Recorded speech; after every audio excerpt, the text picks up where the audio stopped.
Okay, I'm back. I'm going to go to the bathroom real quick, and then I will continue. Actually, let me log in first.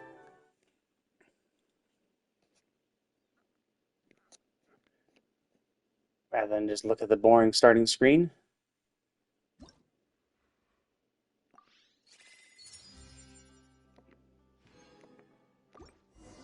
Okay, just gotta chill right here for a minute.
インスピレーションが湧いてきました。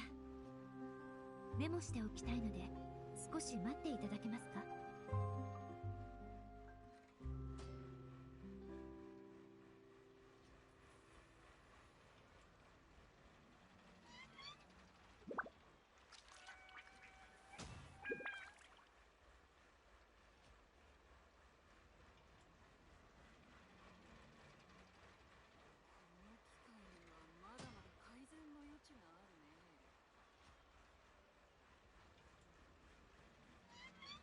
フォンテーヌ邸の淑女たちは小さくて精巧なレースの扇子に香水をかける習慣があります。こうすることで扇子を仰ぐと香りが漂うのです。確かにうまい使い方ですね。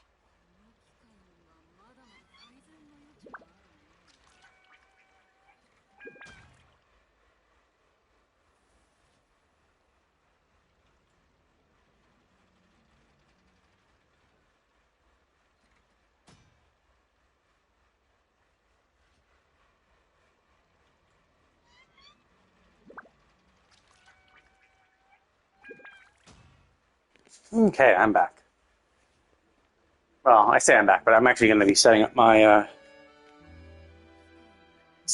turning on my treadmill, refreshing my water, and then I'll start walking and get my dailies done.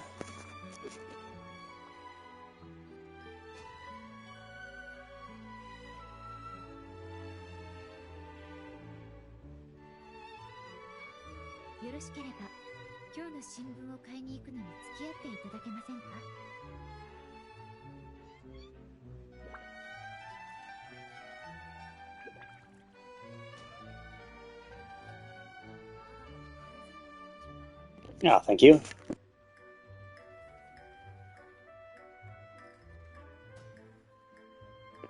But yeah, so I am pretty interested. I mean, I like the story for this game. It's pretty cool. I'm I am kind of curious because I obviously we're not. I'm curious how many of the harbingers will actually be playable. Like how many of it are they going to kill? What I'm really curious is obviously we have been able to be every Archon, right? Every single Archon we get as a playable character so far. I mean, as you said, they were already leaking that that the Fire Archon is just going to be in 5.3. So it's okay. Well, then what about the Ice Icon? What about Sneznaya's Archon? Are we going to play her as well? The Tsaritsa? I'm also a little curious about the power dynamic because we have the Harbingers and we have them saying that but are they actually following the Archon's will, or did they trap the Archon perhaps and are just stealing and using their power? Like maybe the Tsaritsa was like ruling Snezhnaya with an iron fist, and they revolted and entrapped her, and maybe that's why they're like going against Celestia is because they want to like bring humanity's fate back in humanity's hands, which is kind of like what the whole like that's even kind of what like the Abyss Orders thing is kind of trying to do is trying to like free Tevat from like the celestial will and stuff. So it's like, are they? So they both kind of seem to be going, like, trying to rail against the gods. So it's like, in which case, like, yeah, if we're going against Snezhnaya and Snezhnaya imprisoned the Tsaritsa, then yeah, maybe we free her, and then that's why she's on our side. I'm not sure. Like the Abyss does a lot of weird stuff, and then like we keep meeting some assholes in the Abyss. Like remember in Enconomia, that fire Abyss the Abyss Lector. What a total dick! Like what an asshole! Like, I find it hard to trust in those people when they clearly have a bunch of assholes working for them. Like sure, our brother's there, and yeah, sure he's managing some stuff, but like they just do things in such a really shady and sometimes malicious way that I'm just like, it's really hard to like truly trust them, you know?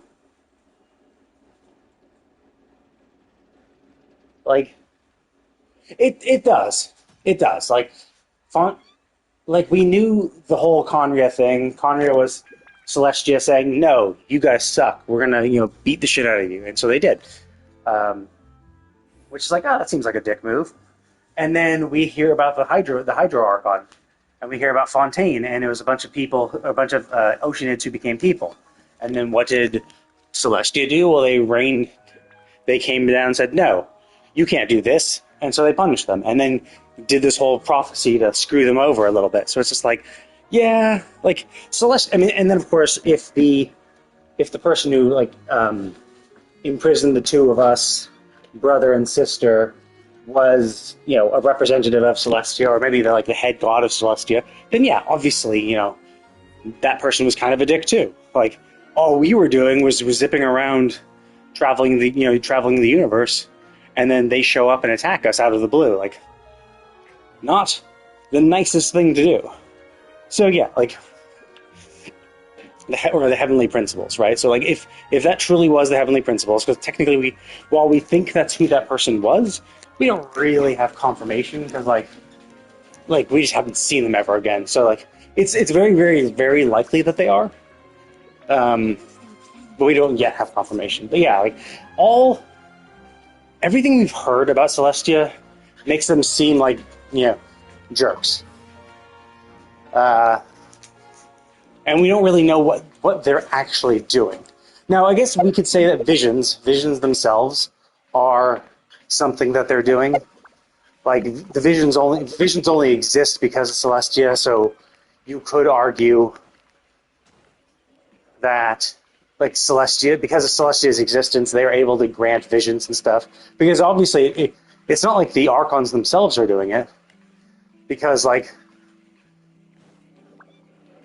they're not even like the Archons aren't even aware of like a lot of the people, and like if the Archons themselves were doing it, then Raiden's Vision Hunt decree would be meaningless, because Raiden would just say, "Oh, well, if I granted you these abilities, I'll just take them away." Well, I mean, if the Heavenly Principles was the first person we saw, then they were always set up to be the main antagonist, right? They were the ones who separated us. They were the ones who separated us from our sibling.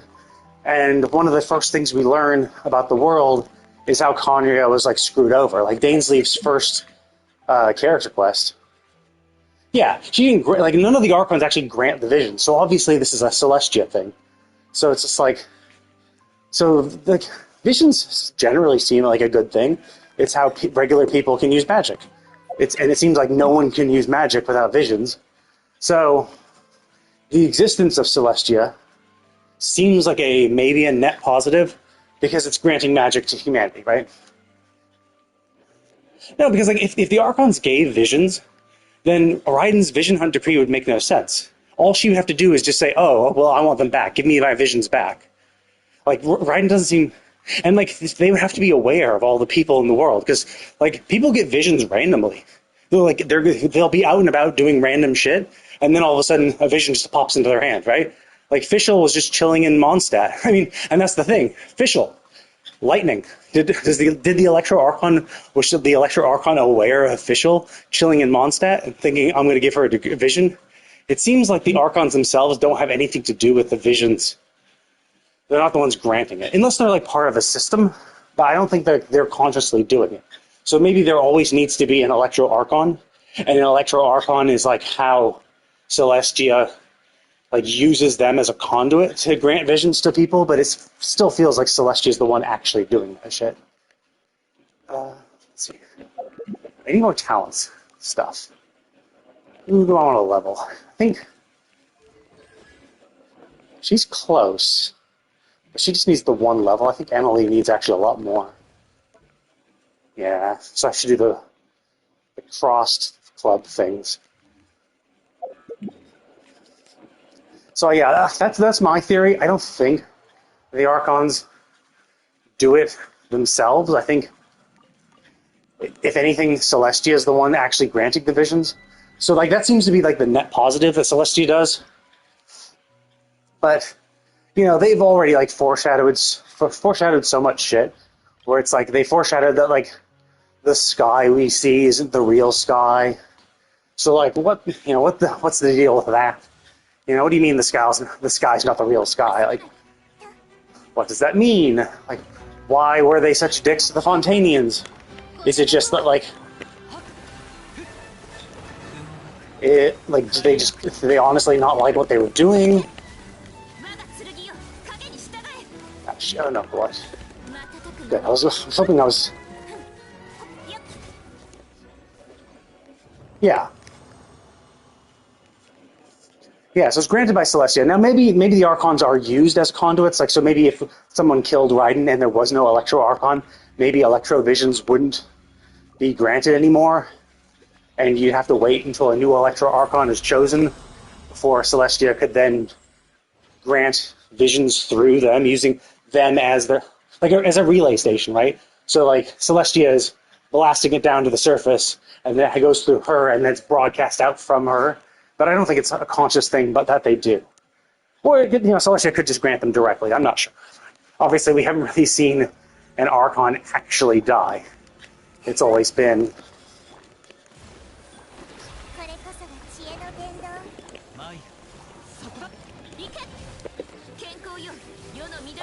So yeah.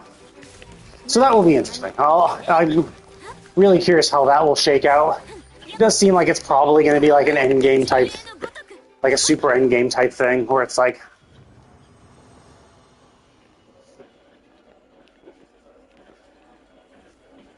true, but Nuvola is that's an interesting question actually. So the visions could be an extension of the dragon's power, because they did mention that. They did mention that, like, didn't Celestia steal the dragon's power?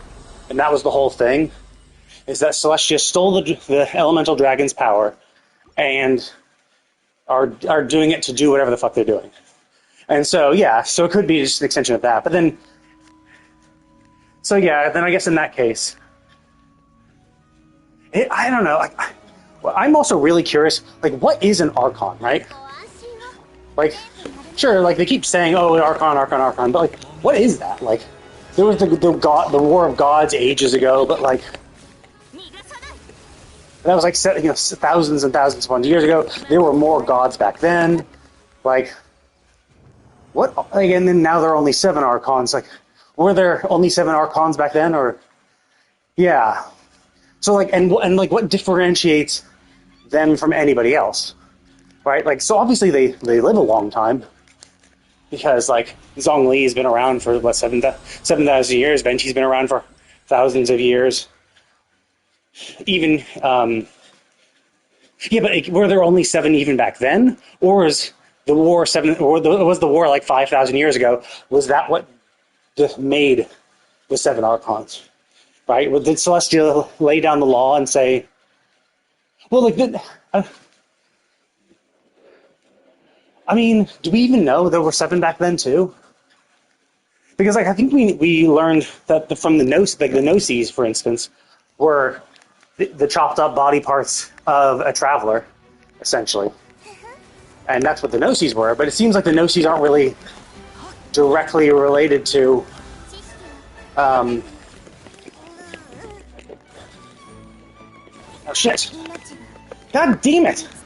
It's so fucking annoying. I'm trying to fucking swap to my fucking Ka-ching, and the Nahida kept fucking staying in the... Yeah, super fucking annoying. Okay, I'll have to pop out and cure her.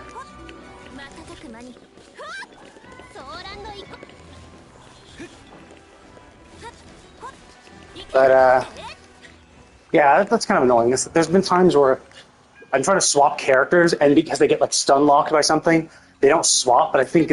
But I pressed the button, so I assume they swap. And then, but because they didn't, now I'm confused, and it delays me a second before realizing I didn't swap. But yeah, like, the war happened ages ago, but the war had, like, there were lots of gods back then. So, like, was this war 5,000 years ago, like, vying for archonhood? Like, were there no archons back then? And then maybe that's when I mean, so that could be it. Like, the Traveler that they converted into, the Celestia converted into the 7 Gnosis, it could be that once Celestia was like, hey, I have these 7 Gnosis, I'm going to grant them to the strongest god of each element, and maybe that's even what started the war, perhaps. So maybe that's what started it, and that was the war, and that's why all the gods killed each other, and then the 7 remaining ones, or like the 7 remaining ones that chose to fight, because I think there probably still are gods, but then it also begs the question of, like, well, what is a god, right? Like, what makes a god a god? I mean, Nahida came into existence, so, like, clearly you can make more. Gods can be birthed. But maybe Nahida is special. Maybe that's a special thing that Kusanali has. Maybe it's a dendro power. Like the ability to, like, replicate. And have seed. You know, because it would match the kind of plant-like thing. Oh, she's a seed. She, created a seed of her essence to regrow. But, like, it's one of those kind of weird things. It's like, obviously, in the War of the Gods, gods died. So gods do have a lifespan. Gods can die. Maybe it's like...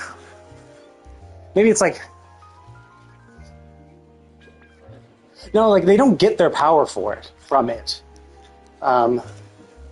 Because, like, they still have their powers even without their Gnosis. And if the Gnosis really gave them their power, then like they wouldn't give them up so easily. Like, obviously Ventis was stolen, but Zhongli was just like giving it up. Now Zhongli was kind of special because he was kind of looking to step down as a god, but Raiden wasn't looking to step down as a god. And also, we know that Raiden didn't even have her Gnosis. Like, Yaimiko had Raiden's Gnosis. And you wouldn't think that Raiden gave it up anytime recently. No, she probably gave it to Yaimiko ages ago. So Raiden, even doing all the shit she's done, keeping up the Umithra realm, didn't have her Gnosis on her at the time. So obviously it's not like... I think what the Gnosis are just like batteries, and they might be amplifiers, but batteries and amplifiers of their power. Well, maybe not even amplifier. I think they're just battery, right? So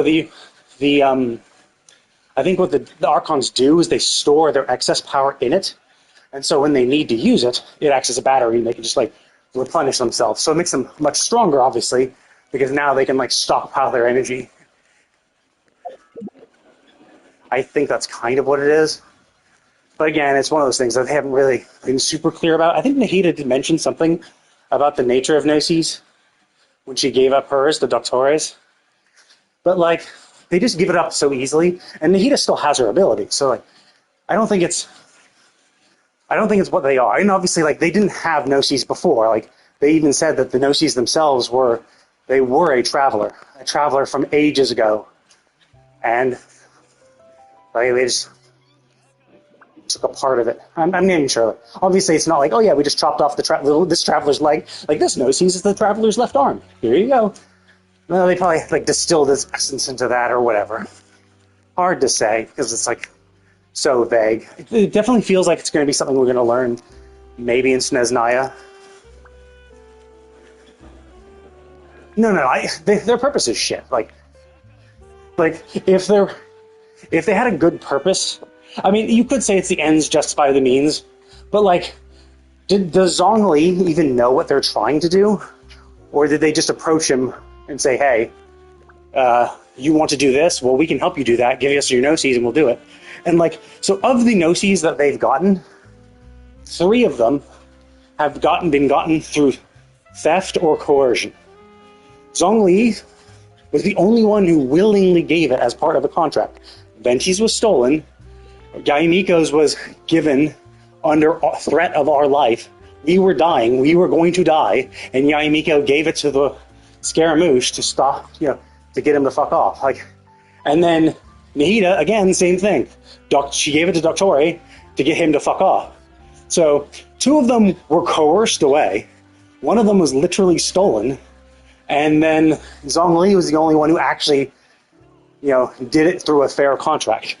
So we can't really say that they have a good purpose because they've been acting like assholes almost all the time. Yeah, sure, go ahead. But yeah, I mean, they've just been dicks about that shit.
Nah, no worries.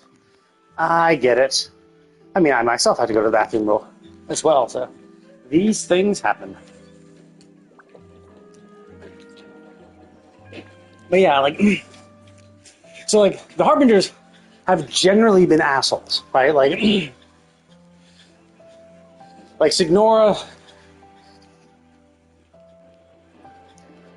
No, Nahida didn't have the Electro. Electro was gotten from. Oh yeah, I guess. Yeah, the Electro Gnosis might have been used as part of Wanderer's Godhood Ascension thing. I forgot. Yeah, but I think that was given up separately because I thought she bargained with Dottore specifically for the Dendrognosis to get him to fuck off and sacrifice his extra bodies or whatever. So generally, they've been assholes. In what they've done and said. Signora stole hers. Oh, she gave both up at the same time? Okay. I guess I've forgotten then. It's been a few years. I thought it was just the one, but I guess... Yeah, because I'm pretty sure they mentioned that obviously the Electro one was used as part of Wanderer's Godhood Ascension thing, that big machine. But so Signora stole hers. Zhongli had a contract, but what was the contract? Well, Child awoken the Lord of Worlds and almost laid waste to the entire city of Liyue. That's kind of a dick move. Even if Zhongli might have been there, and then that was the thing too, Zhongli was fine with that because he knew that he could step in and stop it if need be. So, but even still, that's a horrible thing. There had to have been other ways to do it.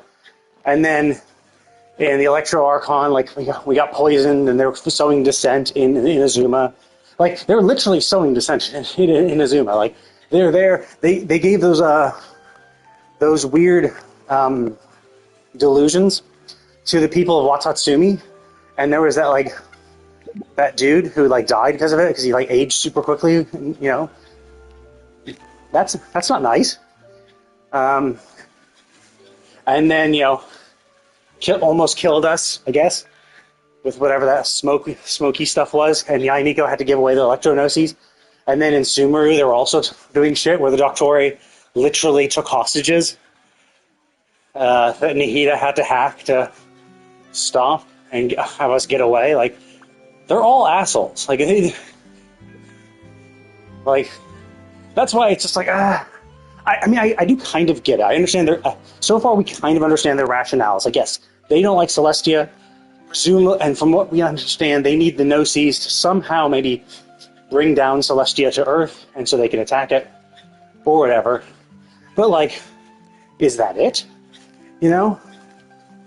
Considering how much of a dick they've been throughout the entire world, will just beating Celestia be it, or are they just looking to beat it so that they can take over and rule the world, right? Like once they've beaten Celestia, once they've gotten Celestia down to Earth, beaten the god, what's their next step? Are they just going to be like, cool, we beat Celestia, high five everybody, okay, let's go back to Snezhnaya, world is safe, that's all we wanted? Or will they, use the power of Celestia to subjugate the rest of the world? It's hard to believe in their altruism when like everything they've shown us has just been so self-serving, selfish, and inhumane. Like Cole herself, is the result of an experiment from the Doctori. Doctori is doing human experimentation on, all sorts of shit. So like, and you could say, well, maybe he's the only one, maybe he's the only, inhumane asshole. But like Signora also seemed like a dick. She literally attacked Venti on the streets. Child is more innocent, but he's also just as much an asshole because he's just selfish, right? He's just all about what he wants, and luckily sometimes that coincides with what we want too. No, she's a spy. Like we know, well, we don't know actually, but but that's the thing, we don't know how many people she has killed. She is literally an assassin and spy. Sure, she does some good. Yeah, she has the orphanage, but the orphanage children are also being raised as spies and assassins. Is she better than the previous one? Yes, she's 100, like way better than her predecessor. Yes, her predecessor seemed really dickish, but Father, while being better, is still not good. She's not being super inhumane to the children. That's good, but like. And maybe she does give them a choice. In fact, we do kind of see from her character quest that if you choose not to want to engage, yeah, so far. But then there's the other harbingers too. So like, well, I guess we've met. Let's see, yeah, Child is just a battle crazed fanatic. So as long as so he can be placated easily enough. Wander Scaramouche is like a little whiny bitch. But, like, that's it. He's just a child throwing a tantrum, basically. Signora seemed like she was pretty bad. Like, I could easily see her, like, torturing people for fun. But now she's dead. So, like, cool. Doctori, definitely, yeah, he's, committing human experimentation. Probably still is. So, yeah, he seems she's pretty much like a dick. There's the girl with the huge puppet. Hard to say. Like, we barely interact with her. Capitano, again, like, hard to say. So it's like, yeah, is Signora worse? Like, ethically, probably Doctori is worse because of, like, the extent of what he does. Because, like, he's experimenting on children. Like, anyone who's experimenting on children probably does a lot worse things as well. So, yeah. Signora, like, even if she's just, like, a sadistic person, and is physically, like if she like beats people or like whips them or whatever, does dominatrix type shit. Even if she does do all that shit, probably not as bad as human experimentation. It's hard to say.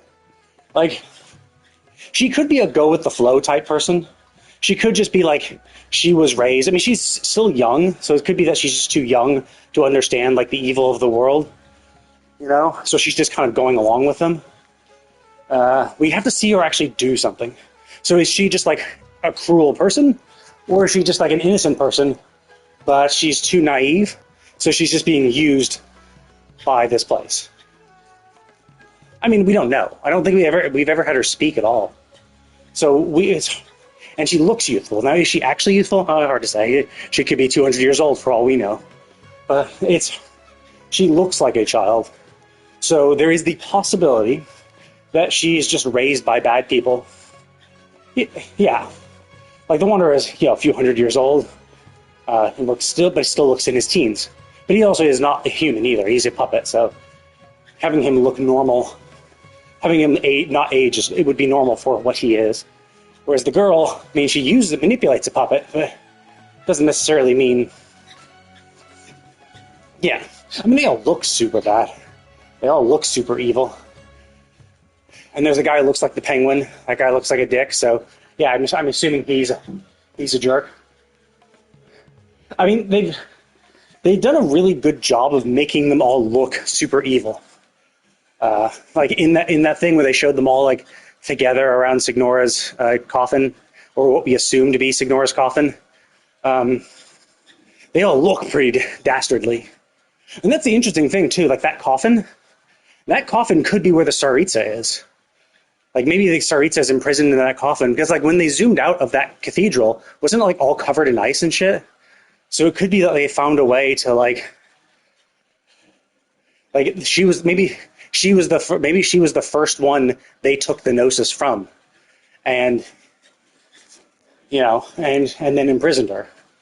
So, I mean, it's not necessarily like I have nothing to base it off of, but it's like, oh, maybe that's what the case is. So like that's why I'm really curious about what this guy's eye is. Is the Tsaritsa still alive? Like she could just be used as a figurehead, and people are using her name and saying, oh yeah, we're doing it for the Tsaritsa, and everyone's following the Harbingers, but the Harbingers are really the ones actually running the show because they've imprisoned the Tsaritsa and are letting no one see her.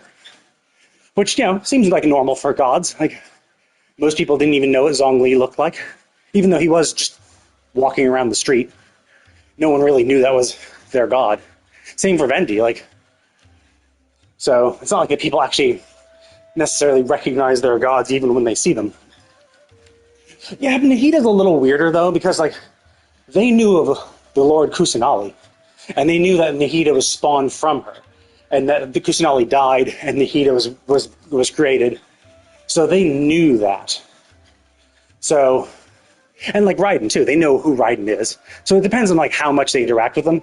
Nahida was a special case too, because they knew of their old god, they knew their old god died, and they knew Nahida was her replacement. And Raiden, Raiden goes out into the public and takes a much more of a direct control over her country, and that's why he's there. Hell, even Malvika, people know who Malvika is, right? When she popped onto the stage, no one was like, who the fuck is that? No, they know it's the Fire Archon. So it depends on each Archon does their own thing differently. So it depends on how active they are in their community, really. So yeah, it will be interesting to see. Because presumably that could really set up some interesting things. If they already have Tsaritsa's Gnosis, then the only one they really need at this point is the Fire Archons. Once they have hers, they're essentially ready to do what they need to do. And now that they've gotten the first field tiller's eye, the general people didn't know. The Academy knew who Nahida was, and they kept her in prison, and the general populace didn't know. But it's not like the country didn't know of her existence or what she looked like. It was more the people themselves that were intentionally doing that. I wouldn't say, Zhongli and Venti make it so that, Zhongli and Venti don't let their identities be known. They wander around doing whatever the hell they want, and no one knows who they are because they choose not to reveal that. Nahida is not really choosing not to reveal it, she just doesn't have the ability to reveal it. Although she can wander through dreams, but who'd actually believe her if she's like, hey, I'm Nahida, I'm your Archon. People just wouldn't believe it even if she did say it. So, it's understandable because the Academy has yeah. And that's why it's kind of rough that they don't have the ability to replay Archon quests. Like, it's cool that they still have transcripts for it, so if I really wanted to go, I could go back into the transcript and see what all the dialogue was. But, like, it would then skip the cutscenes.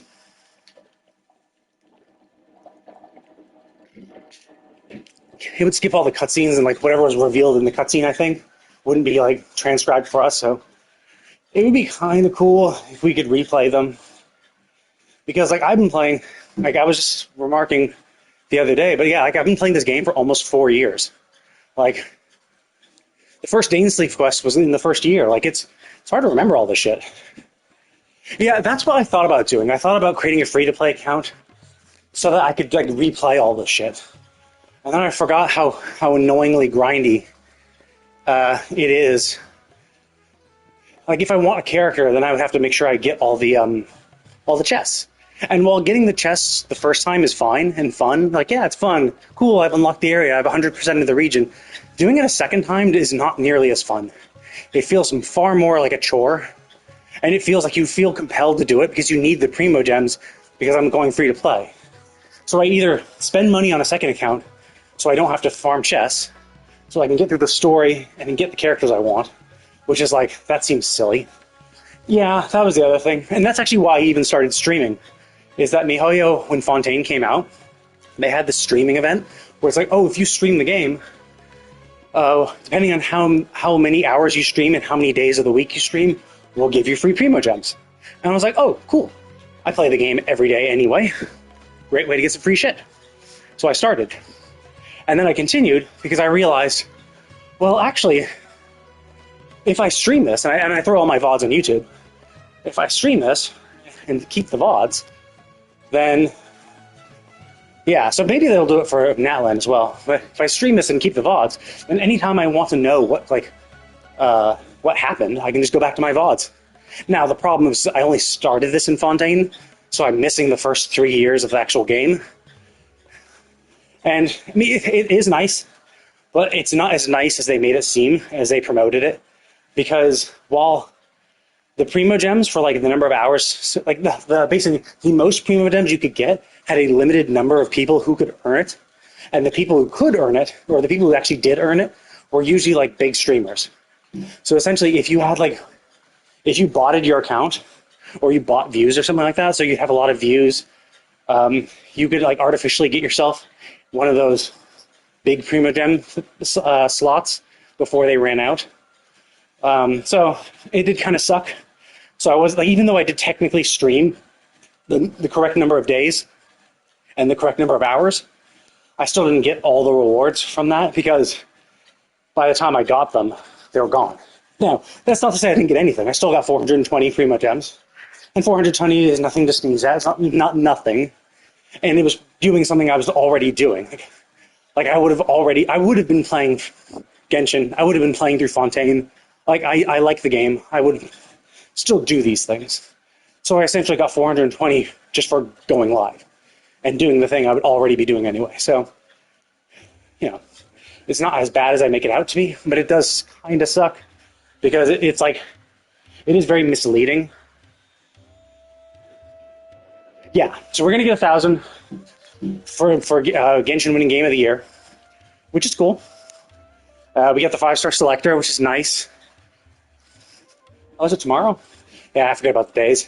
I see that kind of stuff. I'm like, whatever. Like, I log in every day anyway.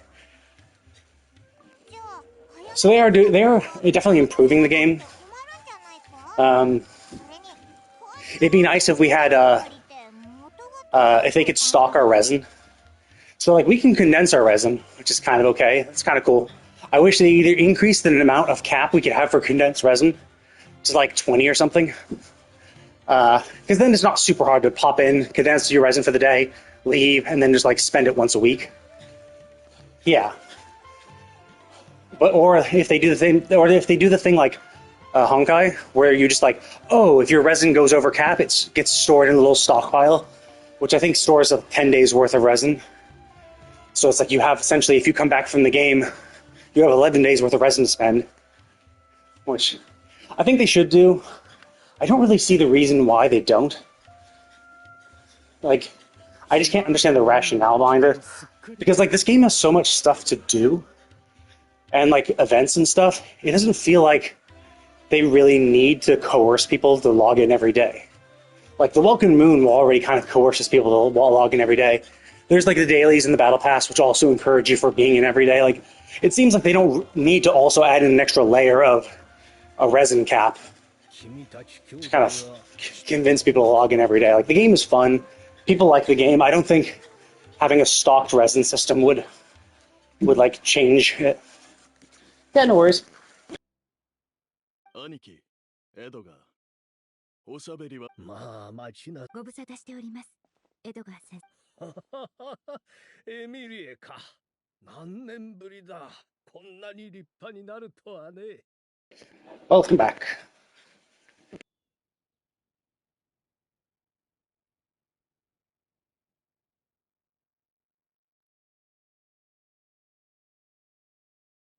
Yeah, they are slowly building stuff. They are slowly making it better. And they have been doing that consistently. They've been doing... It's not like they are completely ignoring people and and never introducing quality of life stuff. Like in every single patch, they like introduce one or two like slight quality of life stuff. The problem is like, especially early on in the game, they didn't have much. There was not much quality of life. It was mostly just patching. It seems like now they've gotten enough money and they have a big enough team where they can not only release new content every single 6 weeks, but also add a few improvements here or there. And that's fine for me. Like, it does suck because obviously if you want one specific thing and they're not giving it that, then you feel slighted. And some of the things they've chosen to improve are kind of weird, where you're just like, well, who asked for that, really? Like, but I imagine it's probably something that, like, yeah. I imagine something like, it was probably easy to implement, so they were like, okay, well, this is easy to implement, might as well throw it into this patch cycle, because we're able to implement it right away, and maybe some of the other things are harder to implement. Like I was like, if you play Honkai Star Rail, if you level up an artifact in Honkai Star Rail, it'll tell you, if you go into the artifact, what it rolled. If you have a max level artifact, it'll show you, oh look, here's your artifact. It rolled twice in the crit rate, once in the speed, and once in defense percent, right? And you're thinking, oh, well, that would be cool in Genshin. The problem is Genshin can't do it retroactively. Because, like, if you didn't store that as a variable back when the game came into existence, you can't do it. Like, Honkai Star Rail was probably designed with that in mind. So they actually kept variables to store how many times a stat was rolled.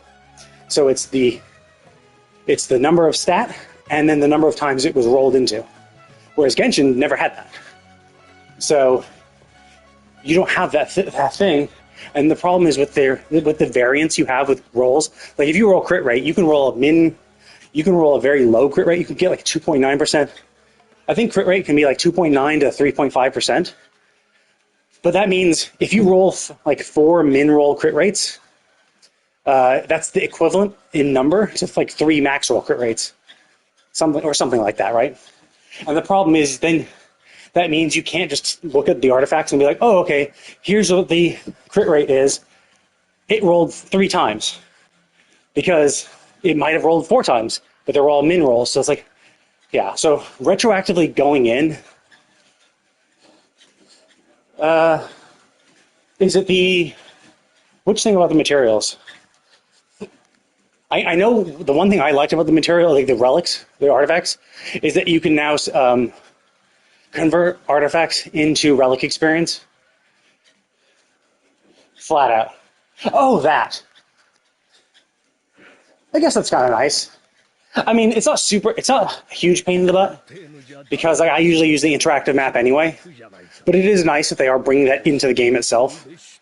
Ideally, you should have as much stuff in the game as possible. You should have the option to present people with enough information, especially because some of the materials are really kind of a pain in the ass to get because they're like spread pretty far apart.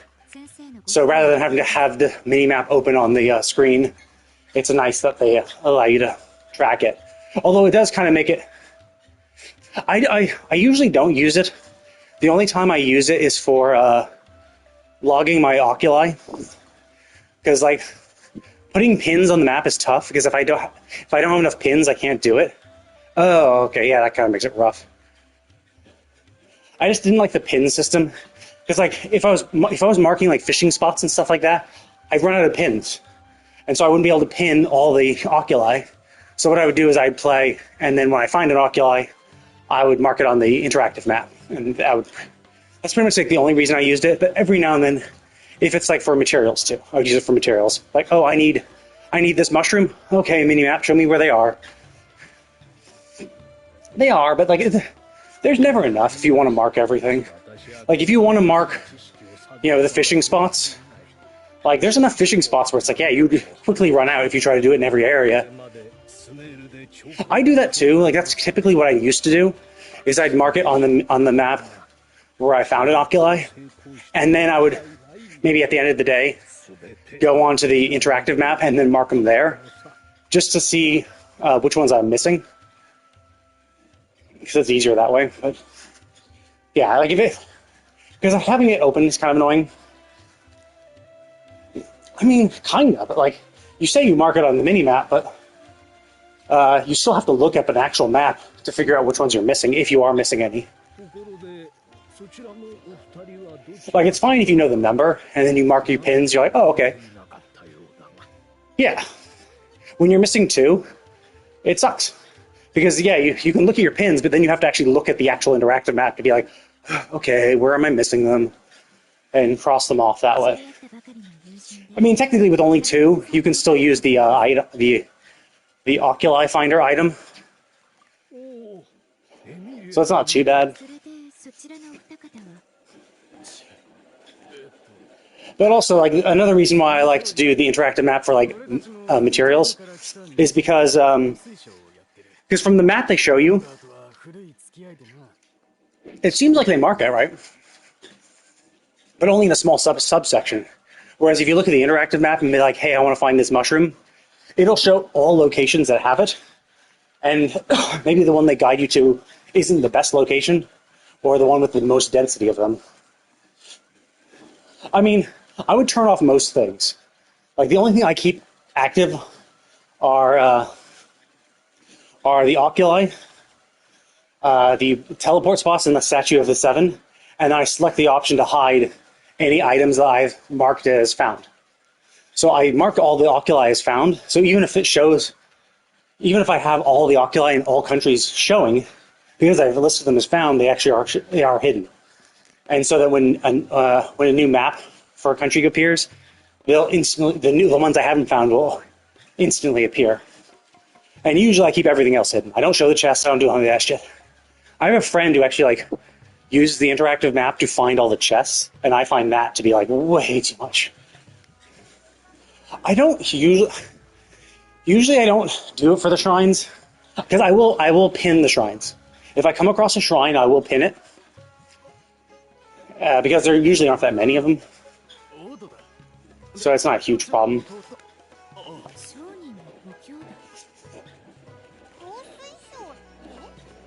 But yeah, the material thing is kind of nice, because they already have the thing for monsters, so it'd be nice. It's nice that they do it for non-monsters. Although it it somewhat defeats the purpose. I think there's some people who have talents. Like Clarin, for instance, has the talent. When you're in, you can so she'll see Fontanian materials appear on the minimap. It's like, yeah, but if you can already search, if you already can target search materials, those talents become kind of less useful. It's fine, I guess, if you're not target searching. If you at least see on the minimap, you can kind of go out of your way to pick them up as you go. So it's not completely useless. But if you can target farm anyway, its value drops a little bit. Because if you ever are low on something, you can just use that to find them all without using a person with that passive talent. ちょうどその話をしようとしていたんだ。エミリエ、君たちも。I thought it was Oh, yeah. The passive talent isn't. It shows any Fontanian material. Oh, I thought it was. I thought it was you're searching for a specific plant. You're like, oh, I want to look up the blue mushrooms in Sumeru. I thought it then tells you the location of where the blue mushrooms are and marks them on your map. That's what it looked like from the screenshot. エルマイト旅団の傭兵たちに調査を依頼しているが、スメールのどこにもアウグストゥスの花の目撃情報はない。I mean, I thought it had little markers on the minimap, and so it's like it's pretty damn. I thought it was a big circular marker to be like, look, your thing is in this area. But then I also thought it showed little tiny markers for the exact locations of those things were too, within the minimap. ただ、オルモス港に変わった香りを街中、その中には20年前にフォンテーヌを旅した行商人がいてね。Well, I wasn't paying too much attention. It seemed interesting. It seemed like a cool feature. I doubt I'll use it. I'll still probably use the interactive map. Just because the interactive map shows all of them in the entire area and shows the density. So I can, rather than going in one huge area to get all of them before it then shows me the next area, I can just go for the clusters that have the highest density and move on to the next one. Because like if there's like 20 in an area and 10 of them are all grouped together and the remaining 10 are like spread out within that little area, it's just quicker to find the next chunk versus finding everyone. Well, yeah, I have them now, but like Natlan comes out, and pretty much every new Natlan character needs a shitload of new Natlan materials. So and like even still, I run out of shit. Like every now and then they throw in a new character and they're like, oh, by the way, this new character needs like whopper flower nectar. And like, while I might have a ton of whopper flower nectar, they introduce like 1 or 2 new characters that use it for their talents or for their weapons or something. And then boom, you're like running out.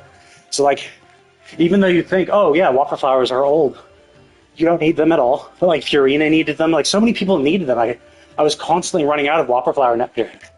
And then like specters and samurai too. I would occasionally run out of them.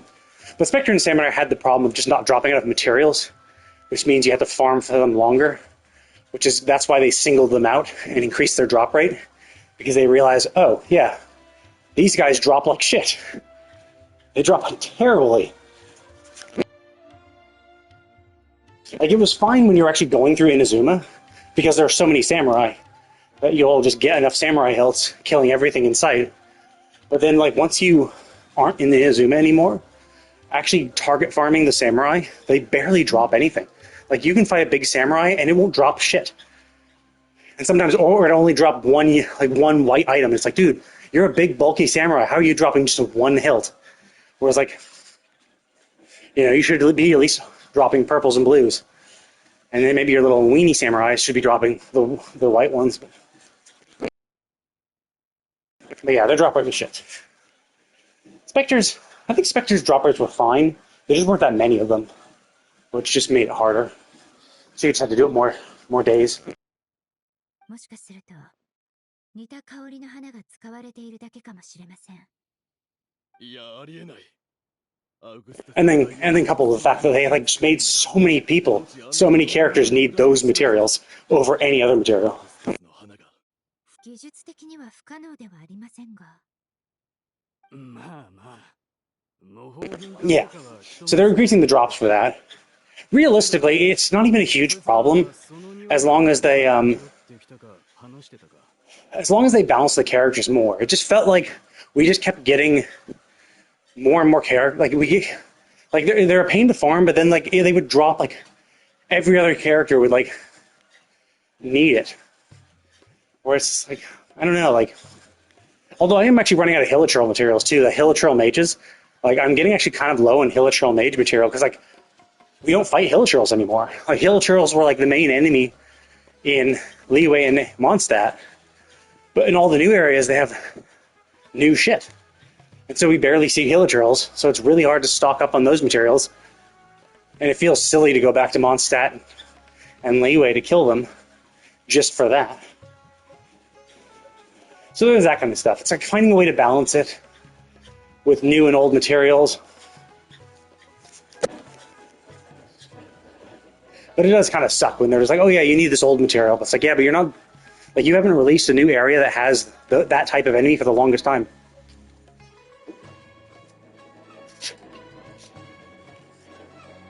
think I'm fine on arrows. They usually have Hilichurl archers appear often enough because they're just like annoying enemies that can attack from range. Yeah, that also does suck when they don't drop it. But for me, it's the mages because like in a pack of Hilichurls, there'll usually be like 2 to 3 archers, 1 mage, and maybe a Minotaur, or maybe some just normal Hilichurl soldiers. So, just like in a pack, there's only ever like 1 mage. There's rarely ever 2 mages. So you have the 1 mage and then two other Hilichurl types. So it's like usually you're fighting. Like that's why I found the problem is that it's just in packs, mages are just less in density, so you're fighting less of them, so you're getting less materials. And then every now and then the character pops up and like, oh, by the way, we need this for their talent. Yeah. And then you just blast through them super quick.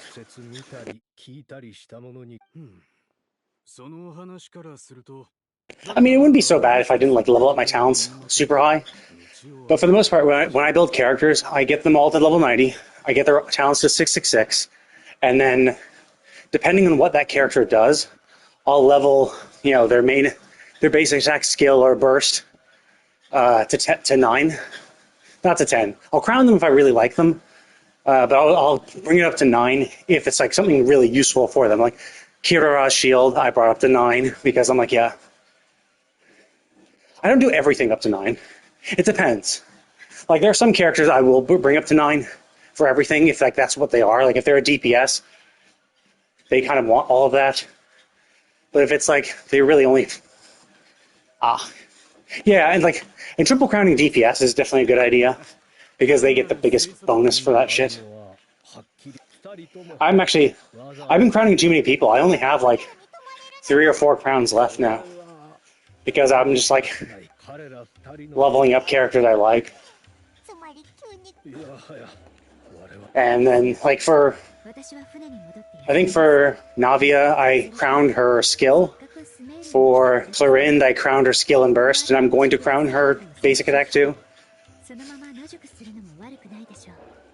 I mean, if I was completely out, I wouldn't. Like if I had none, I wouldn't crown it. But I have like 3 or 4, which means I can crown Clorind and one other person. And I'll keep it in like so when Milani comes out. If I was going to crown her, I'd probably crown her skill and burst because that seems to be where like most of her damage comes from, especially with her burst having a really good multiplier. But I probably won't do her basic attack until I had a lot of. Let's see, where are my crowns? Crowns here.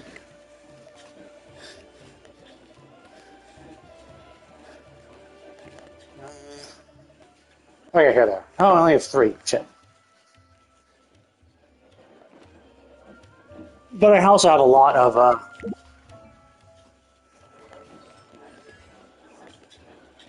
like Yelena, I crowned her skill and burst. Probably didn't even need to crown her skill, but whatever. I do like the damage her skill does. Her burst, obviously, where her damage comes from. Navi, I just crowned her skill.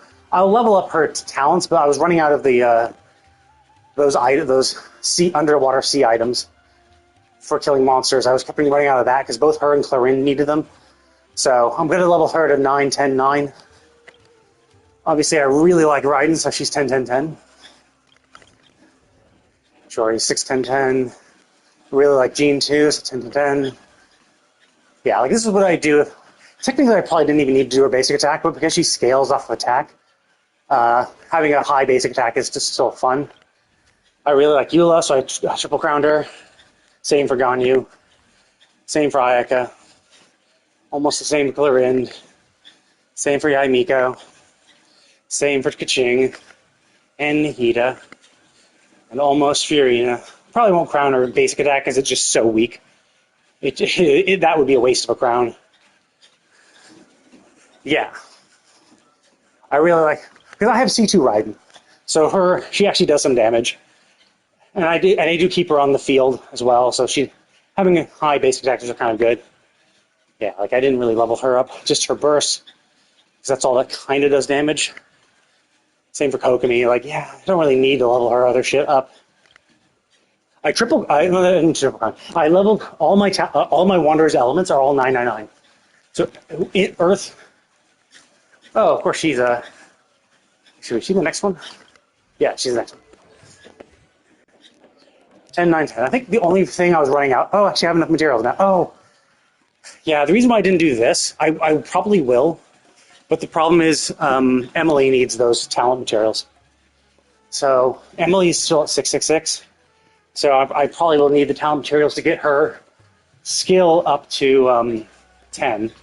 I will crown her skill, Emilie's skill at 10. I probably will crown Emilie's burst to 10 as well.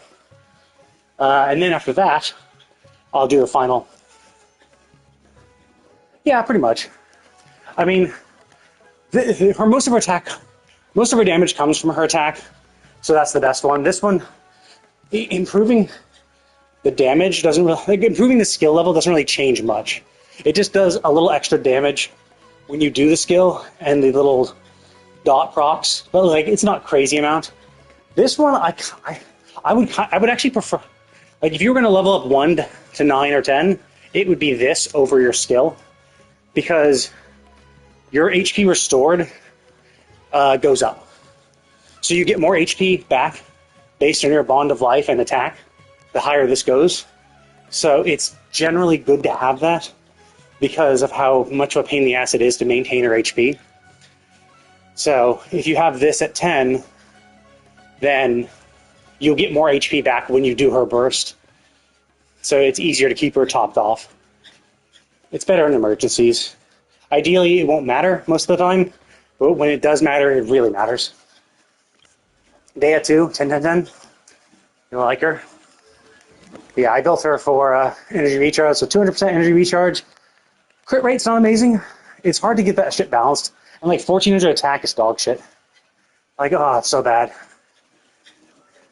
Yeah, like if you have her with a shielder, it's fine. Like if that's why I have her with Toma. Toma provides a decent enough shield and pyro application that usually she'll be fine. If you have her as a stronger shielder, if you have her with like Zhongli, then you really never have to worry about it. It depends on who you're going with. I'm trying to avoid using Zhongli because Zhongli's shields is just too powerful. And then of course it doesn't resonate with anything. Like it's good by itself, even without a resonance, but because I have Toma with Arlecchino, I get that fire resonance for an extra 15% attack. And Dea, I really like her. I need to fiddle around with her artifacts a little better. She needs a slightly higher crit rate. Oh, actually, no, I think her attack goes up because of her sword. I think she has her sword. Oh,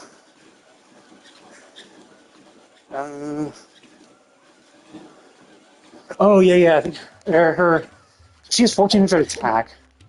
Toma is really, really useful. If I have her on the field, what's her attack now? Oh, it only goes up at 200. Well, that's not great either. But yeah, I would. Toma is really, really useful. I have him. You go for HP percent because his so he's relatively easy to build because this scales up HP. Both his and that's what matters. So build it for HP. I find he works pretty well with the Star Glitter. His energy recharge is crazy. So he has his burst is like always up. I've found, like I've never had problems keeping his burst up, and his burst is what applies his shield again. So essentially, with his burst up, every single one of your attacks does fire damage. So it's good. It's a good pyro applicator, even if you can't do pyro application by yourself. And every so you get a new what is this? Every thingy. Every time you do a normal attack. Okay, yeah. So normal attacks trigger Fiery Collapse. What Fiery Collapse will do will give you a new barrier. So you essentially stack this barrier. So this barrier, even though the barrier absorption says, oh, it's only 2.3% HP plus 2 at 82, you stack that. So every single normal attack, you're stacking that barrier on top of itself. And so you get a pretty beefy barrier. Plus, you can start with this little boy And this skipping will give you a 14% shield plus 1700. And as you can see, like its max shield absorption, that's how much you can stack it, right? So you put this on first, then trigger this, and so every normal attack is stacking extra HP absorption onto this shield, which could get up to 40% of his max HP plus 4,000. So I have him at 28,000 HP. So that is like 12,000 plus 4,000, like 16,000. You get a 16,000 HP shield at full stacks. So I generally found it to be pretty useful. Also, like there's this thing too, which activates independently. So as long as you refresh your Blazing Barrier, shield strength is increased by 5% for 6 seconds, and you can have 5 stacks. So essentially, you get a 25% shield percent increase, 25% shield strength increase. So that 40% plus 4,000 or almost 5,000, then you multiply that by 1.25 for your actual increase. Yeah, just I stack only for HP. Well, okay, I kind of did both. I gave him energy recharge HP set. I'm not sure what his best stuff is. This is just good enough. But yeah, mostly I think, yeah, I gave him, oh, yeah, HP. I gave him HP Circlet, HP Goblet, and an energy recharge Sands. God, Jesus Christ, that's crap. Well, whatever, flat HP is not terrible. Yeah. So his other stats are not good. You know, I mean, he has a surprisingly high crit damage for how little crit rate he has, but yeah. And like this is something you can craft. So it's not the best one, but like 45% energy recharge is still pretty good. Maybe Favonius would probably be better for him. Well, Favonius would be better if his crit rate wasn't dog shit. But also, it looks like it fits his aesthetic really well. Like color-wise, it works really well. But generally, I like this would be kind of okay. Not really. Yeah, nothing else really matters. So like that's why. So you could go Favonius, but the odds of you triggering it, like he has a 17% crit rate, so like you're not going to get any energy particles from that, and the energy recharge is lower, only 30% versus this guy's 45. So I like him having high energy recharge because I want him to always have his burst up because that's how he keeps his like the CD on this is 15 seconds. Duration of his burst is 15 seconds too. So it's you pop the skill, you pop the burst, and then when the burst goes away and your shield goes away, pop your skill, pop your burst. Like I've never had energy problems with him. So and he's so he's good for Hu Tao as well if you have Hu Tao. Simply because like he doesn't heal at all. So this is purely for shielding. So he's great for the characters that have to heal themselves or want to manage their own HP. So Hu Tao, who wants to keep her HP low and can heal herself with her burst, he works well with her. And Arlecchino as well, because like, well, you don't need a healer for Arlecchino because she can't be healed from it. So it's better to have a shielder, and he works well. And because he's the fire element, he also gets the resonance. So like, let's see, my Arlecchino is 2185 attack. If I swap her in with my Toma team, her 2185 goes to 39. So yeah, like that resonance is super helpful. And then because he's in with a water resonance, his HP goes up even higher. So it goes from 28,000 to 31,000. So works well, especially if you go water resonance as well, because like that's kind of Vaporize is her best team anyway. So 2 fire, 2 water work really well in this team. Xing Cho is a little bonus backup healer. His swords can heal a little bit, so you can heal out of combat if need be. Because being able to heal out of combat is helpful if you're like exploring the overworld. Yeah, sure. 私に報告か？聞こう。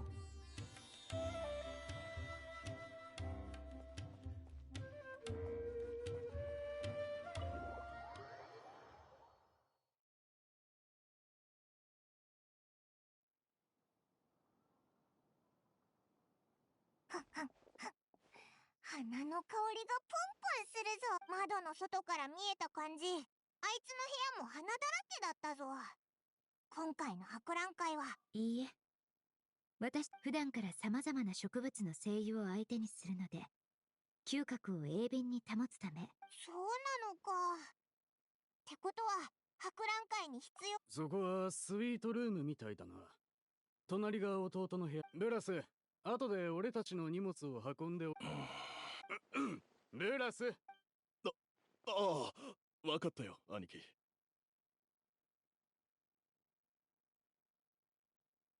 それで、エミリエさん、あんたの荷物は？実はまだ港に置きっぱなしなんです。生活用品の他に、フォンテーヌから持ってきた。ブラスさん、一緒に運んでいただけますか？そりゃあいい。ブラスの好物といえば酒以外何？そうなんですか？オドさん、ブラスさん。おい、何をして。今のは先生の声。I see. So she probably tried to trick them. I bet amber wine isn't even a. Oh, I can go in his room. Oh, let's raid his shit.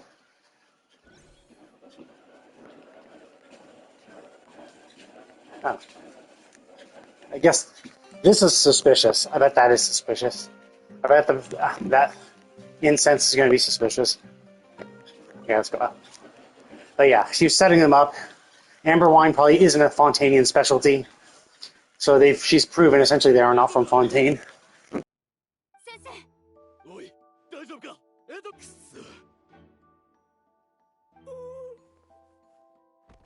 キリアだと。おい、エドが待ってください。怪我人を激しくゆすってはいけません。先生のことは私に任せて。あなたたちは。はい。皮膚は赤らんでこの辺り、なんだか独特な香りがするぞ。その瓶。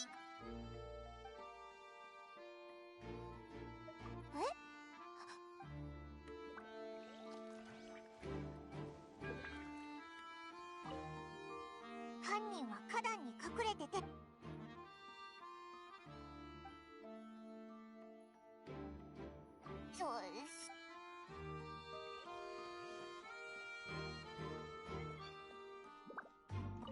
兄貴、近く。そんな、あいつに羽。いや、なんでもない。犯人が。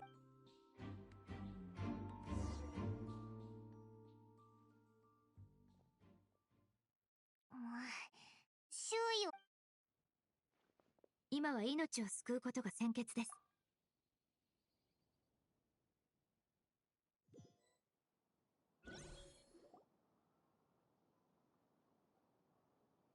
エドガーは無事なのか？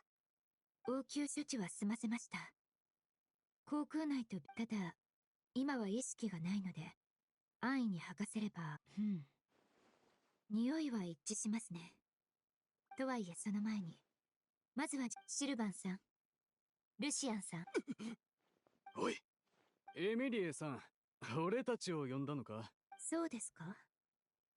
スメールに来る前に特巡隊の友人に頼んで調べてもらった。当時表舞台に出ていた調香師のエドガー先生、アウグストゥスの花を栽培したスメールの学者が一人と、その兄弟はアウグストゥスの神話を利用して大勢の。しかし最終的には粉飾決算、市場か乱と複数のそんな話、俺たちには関係ない。お兄さんからブラスと呼ばれてもなかなか返事しないのに。エミリエさん、あんたはフォンテーヌの有名。この先まだまだ長い。善人を中傷したなんて。香水賞ですか。商売をなんだと。琥珀紙は数年前に私が調合した香水です。さほど有名ではあり。 Hello there. お二人がごく最近まで香水とは無縁の場所にいたのなら話は別ですが、例えばメロピデ要塞のような場所。エミリエ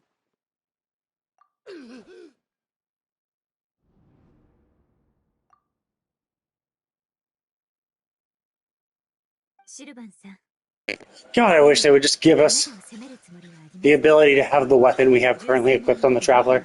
Like, to have the dull blade in every single cutscene is so sad. Like, it's not even that hard. Like, you just make it a variable. You just be like, hey, we're just gonna bring in whatever weapon you currently have equipped. Other games do it. It wouldn't be that hard. Just because like you can design the cutscene, because like it's not like, and who cares if like the cutscene doesn't work perfectly and the sword doesn't work perfectly in cutscenes? You know, like, oh, whoops, the sword clips through something. It's like that's fine. Like I'd rather have the sword my Traveler currently has equipped and have it slightly go through cutscenes.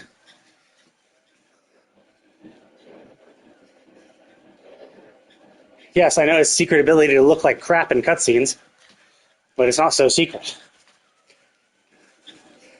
Because like there's so many other cooler swords. Like I just rather them have our weapon appear in our hands. Because like it's our Traveler. It feels like it's not your Traveler when you can't change its appearance. Like when whatever you do to your Traveler doesn't ever seem to reflect itself in cutscenes. It just like I mean it looks ugly. Like if it was a better sword, like I was actually really hoping that when we got the sword of Nurkrisen, you know, that like golden sword, I was kind of hoping because in the when you're doing the Nurkrisen side quests, you actually had the golden sword on your person when you fought the big monster in that cool little like sparkly sea. You actually had that sword there, so I was like, oh cool. Is this the upgrade quest? Are we going to have that sword in all future cutscenes now? Finally, we've upgraded from the dull sword to the sword of Necresin. But then, nope. The second that quest was over, it never appeared again. I mean, it's in our inventory. We can still have it. You could still equip it, even, but it just doesn't appear.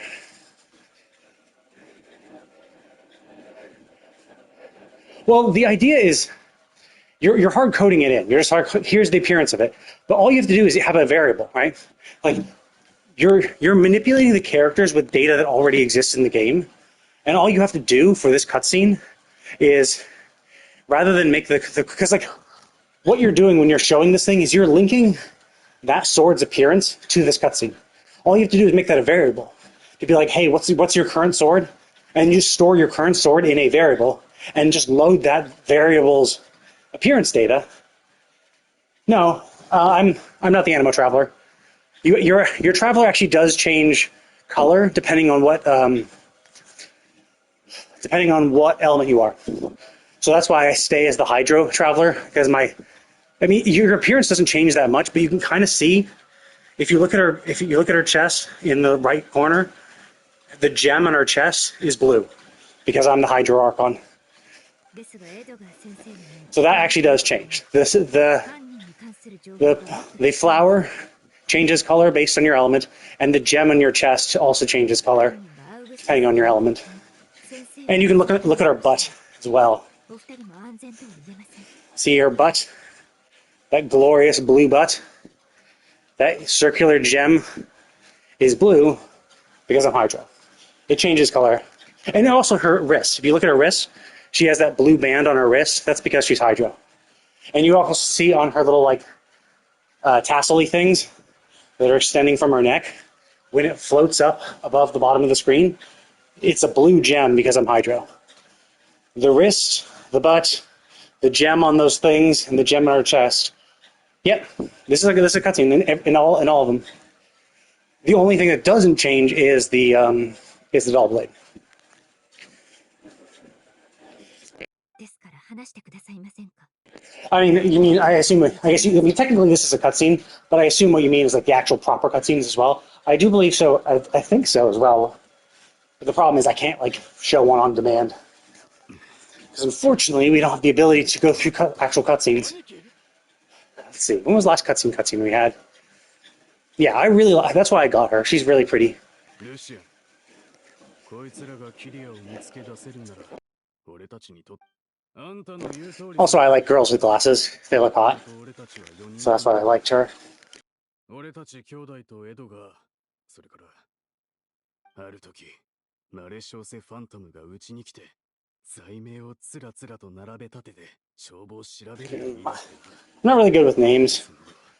俺たち兄弟 I was a little better when I watched anime more regularly, but then そこへと送られ basically I've been just reading manga because like most anime is derived from manga or light novels.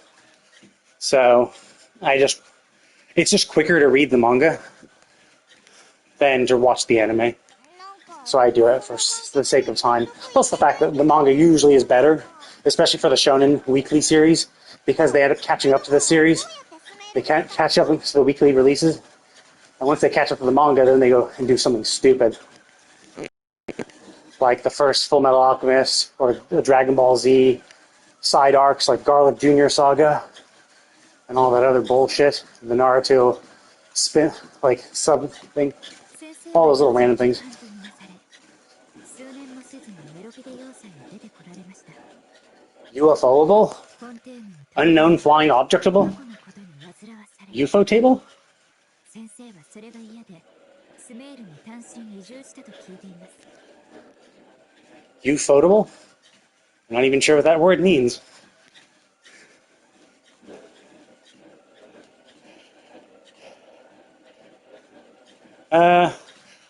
Not by that name at the very least. But it's been a while since I've watched anime. It just takes so much longer to watch. Because like one episode usually covers like 3 chapters. So it's like I can read. Oh, I see. It's a studio. Oh, then yeah, I don't know. I don't give a shit about studios. I watch it for the story. So I just look up whatever this like I used to look up what was this season's anime, what animes are coming out, which ones am I interested in. But the problem is that most of the ones I was interested in were the ones I'd already read the manga for, and so I'm just rewatching. I'm basically watching a worse version of it because like so much of the time, you like the manga. The manga's really cool. It's drawn very well. And you're like, cool, this looks really nice. And then they butcher the fucking character designs. So the character designs look like shit. And they like look barely passable when they're standing still. But when they're moving, the charm that the manga had for the character designs is completely lost. And they look stupid. So generally, I've just been like, eh. And then, of course, it just takes longer. Because like I can read an entire manga volume in like 30 minutes. And a manga volume will have like 10 chapters. So in 30 minutes, I can read 10 chapters. But an anime series has like one episode is like a chapter or two. Like you could say one episode could be like 1 to 3 chapters. But like that's 20 minutes to watch 1 to 3 chapters. But I can read 10 chapters in 30 minutes. So it's like clearly half as efficient to watch it than to read it. At the very least. I mean, I do agree to some degree. There are definitely some series that translate better visually to anime because it looks cooler and more epic, and they can, have music, and the action scenes can be better. But that's just for that. That's just for action. Action's the only one that really can stand out. But if it's like slice of life stuff, not really. Like, it's usually worse. And it's not just manga too. It's also light novels. So I read a lot of light novels. And the problem anime has compared to like with light novels is the same problem that movies have that are based on books. Is that sure the movie's based on the book, but because you're trying to have the story happen in this time frame, you're gonna cut out a shitload of stuff from the book. So the book is just better. Like the book has more information, is much more enjoyable, has more information, and so it just doesn't translate well because they have to cut out so much stuff to fit into a certain thing. Where it's like, yeah, they try to fit like 3 episodes. Like they try to fit an entire light novel's worth of content into 3 episodes, which is like, yeah, of course it's not going to have all the shit. And then some go even worse, where it's like, yeah, 2 episodes covers 1 light novel's worth, and it's like, holy shit, you're cutting out so much stuff. Maybe, but I doubt it.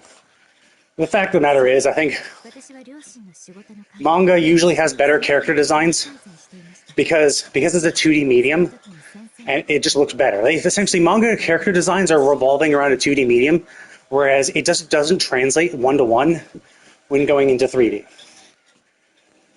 So that's the tough thing. So either you completely go off the rails, change it completely to make it better for the 3D medium, but then you lose some of the charm that the original illustrations from the manga had. Or you're like, so then generally I've always kind of been like, oh, it looks just so much more terrible.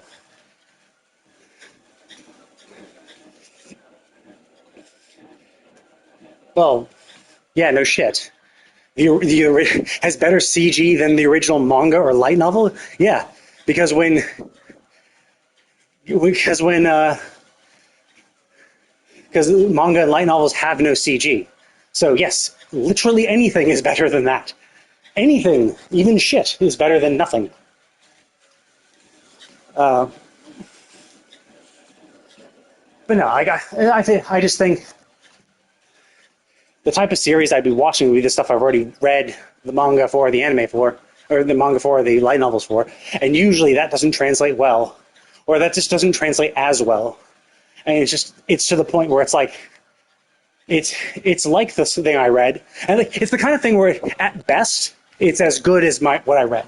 At best, it's as good as the manga. It's as good as the light novel, but it usually isn't because it'll never exceed it.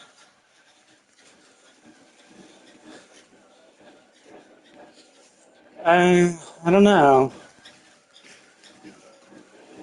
It's hard to say. Like Genshin, I think using Genshin as an example is a bad example.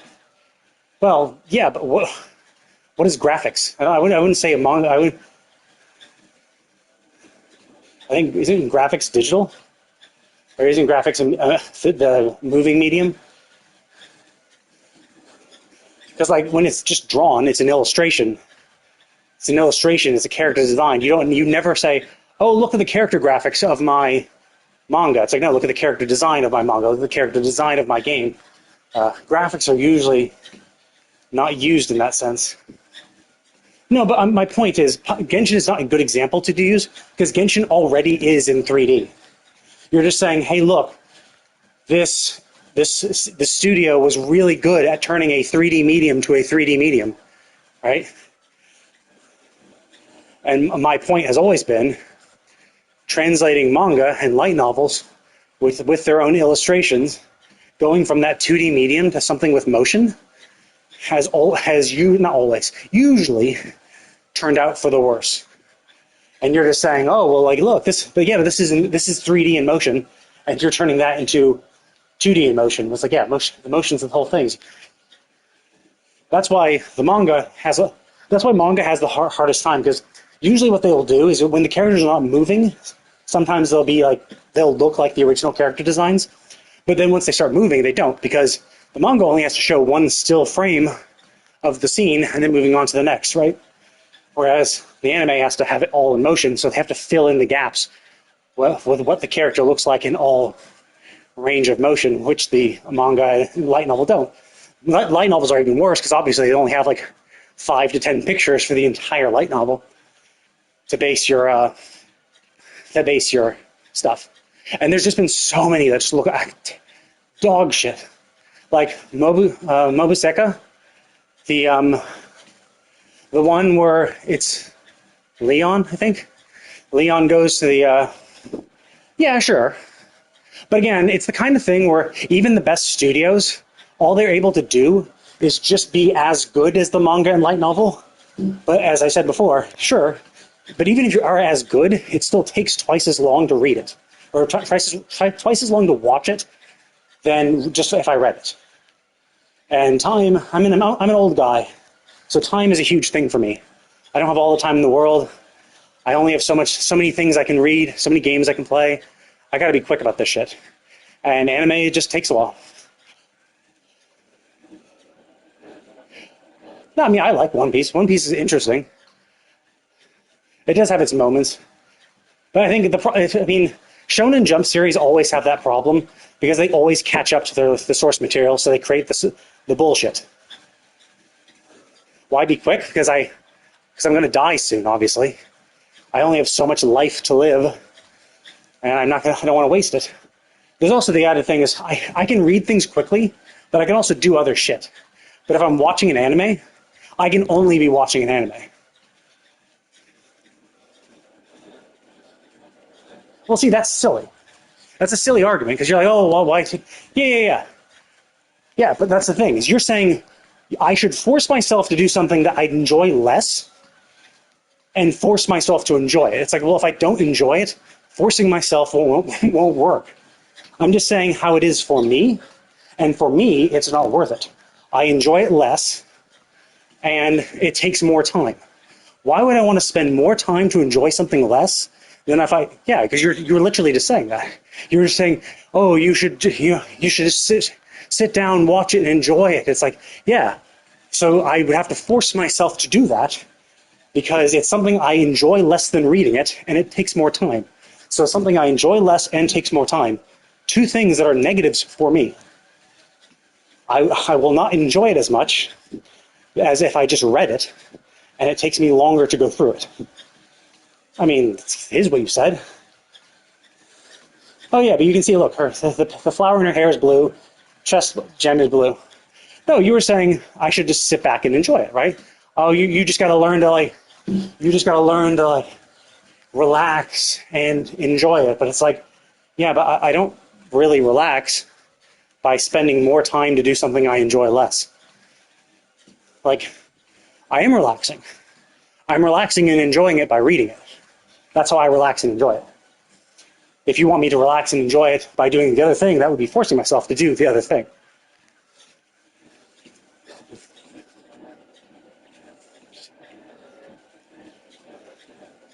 Anyway, because everything does take time. And I'm not saying that taking more time equals bad, but it's not good. Like, yeah, sure. この話はさておき And this is a quote unquote waste of time, and that factors into things. But if I didn't want to do it, I wouldn't stream in the first place, or I would just not respond to people, which is like kind of defeats the purpose of streaming. Yeah, but I'm also not doing this all the time. I'm doing this in brief little moments. But reading, like watching a series of like watching anime, that's 3 hours. Watching a season, 12 episodes, it's 3 hours. Actually, it's 4 hours, really, because it's 20 minutes an episode, 12 episodes a season, that's 4 hours. And that's one season. No, actually, the time it takes to set up is practically non-existent. That's why I stream on the PS5. I just press the share button, go over 2 buttons to broadcast, put in a title, and then click play. And I instantly broadcast. It takes me 5 seconds to do. Setting up his takes no time. And that's why I only stream on my PS5 and I never stream on my computer, because streaming on my computer is a pain in the ass. Yeah, sure. But again, I don't do it. One, I mean, having someone actually on my stream is pretty rare. I'm a really small streamer, so this doesn't happen that frequently. So, quote unquote, wasting time doing this, is very little time. Sure, let's say I waste half an hour, waste an hour, whatever. But that's wasting half an hour once a week, once every 2 weeks, once every 3 weeks. But watching an anime series, that's 4 hours. One season, 4 hours. And you're not saying, oh, just watch one season, that's it. You're done with anime for the rest of your life. No. Most people watch more than one season. So not only, I'm not saying I will like it less, I'm just saying I probably will like it less. I'm saying that it will likely be worse than its source material, if it has source material. If it's a light novel, if it's based on a light novel or manga, it'll probably be worse and not include as much information and not be as detailed and immersive as the light novel or, well, yeah, nothing's certain. But I mean, and again, this is 100% based on whether it has an original source, if it's a completely unique series, if I don't watch both. That's funny. I mean, here's why. You want to know why? Because I did watch anime. I did read it. I did read the manga. I chose series that were based on the manga or light novel I read. I watched those series. Those series sucked by comparison. I felt like I wasted my time. And the fact that I have to focus on watching anime while not doing other things, like I can play this game while I watch videos on YouTube.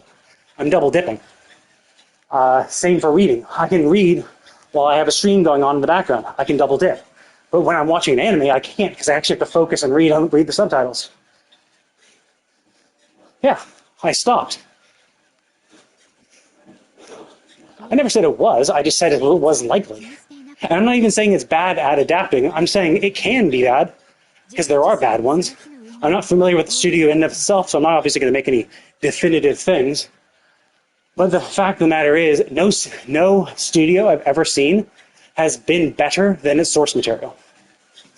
So I don't see this being better than its source material and wasting my time less. So yeah, sure, I will definitely look it up. I'm not just ignoring you. I will look at, no, it's not. That's silly.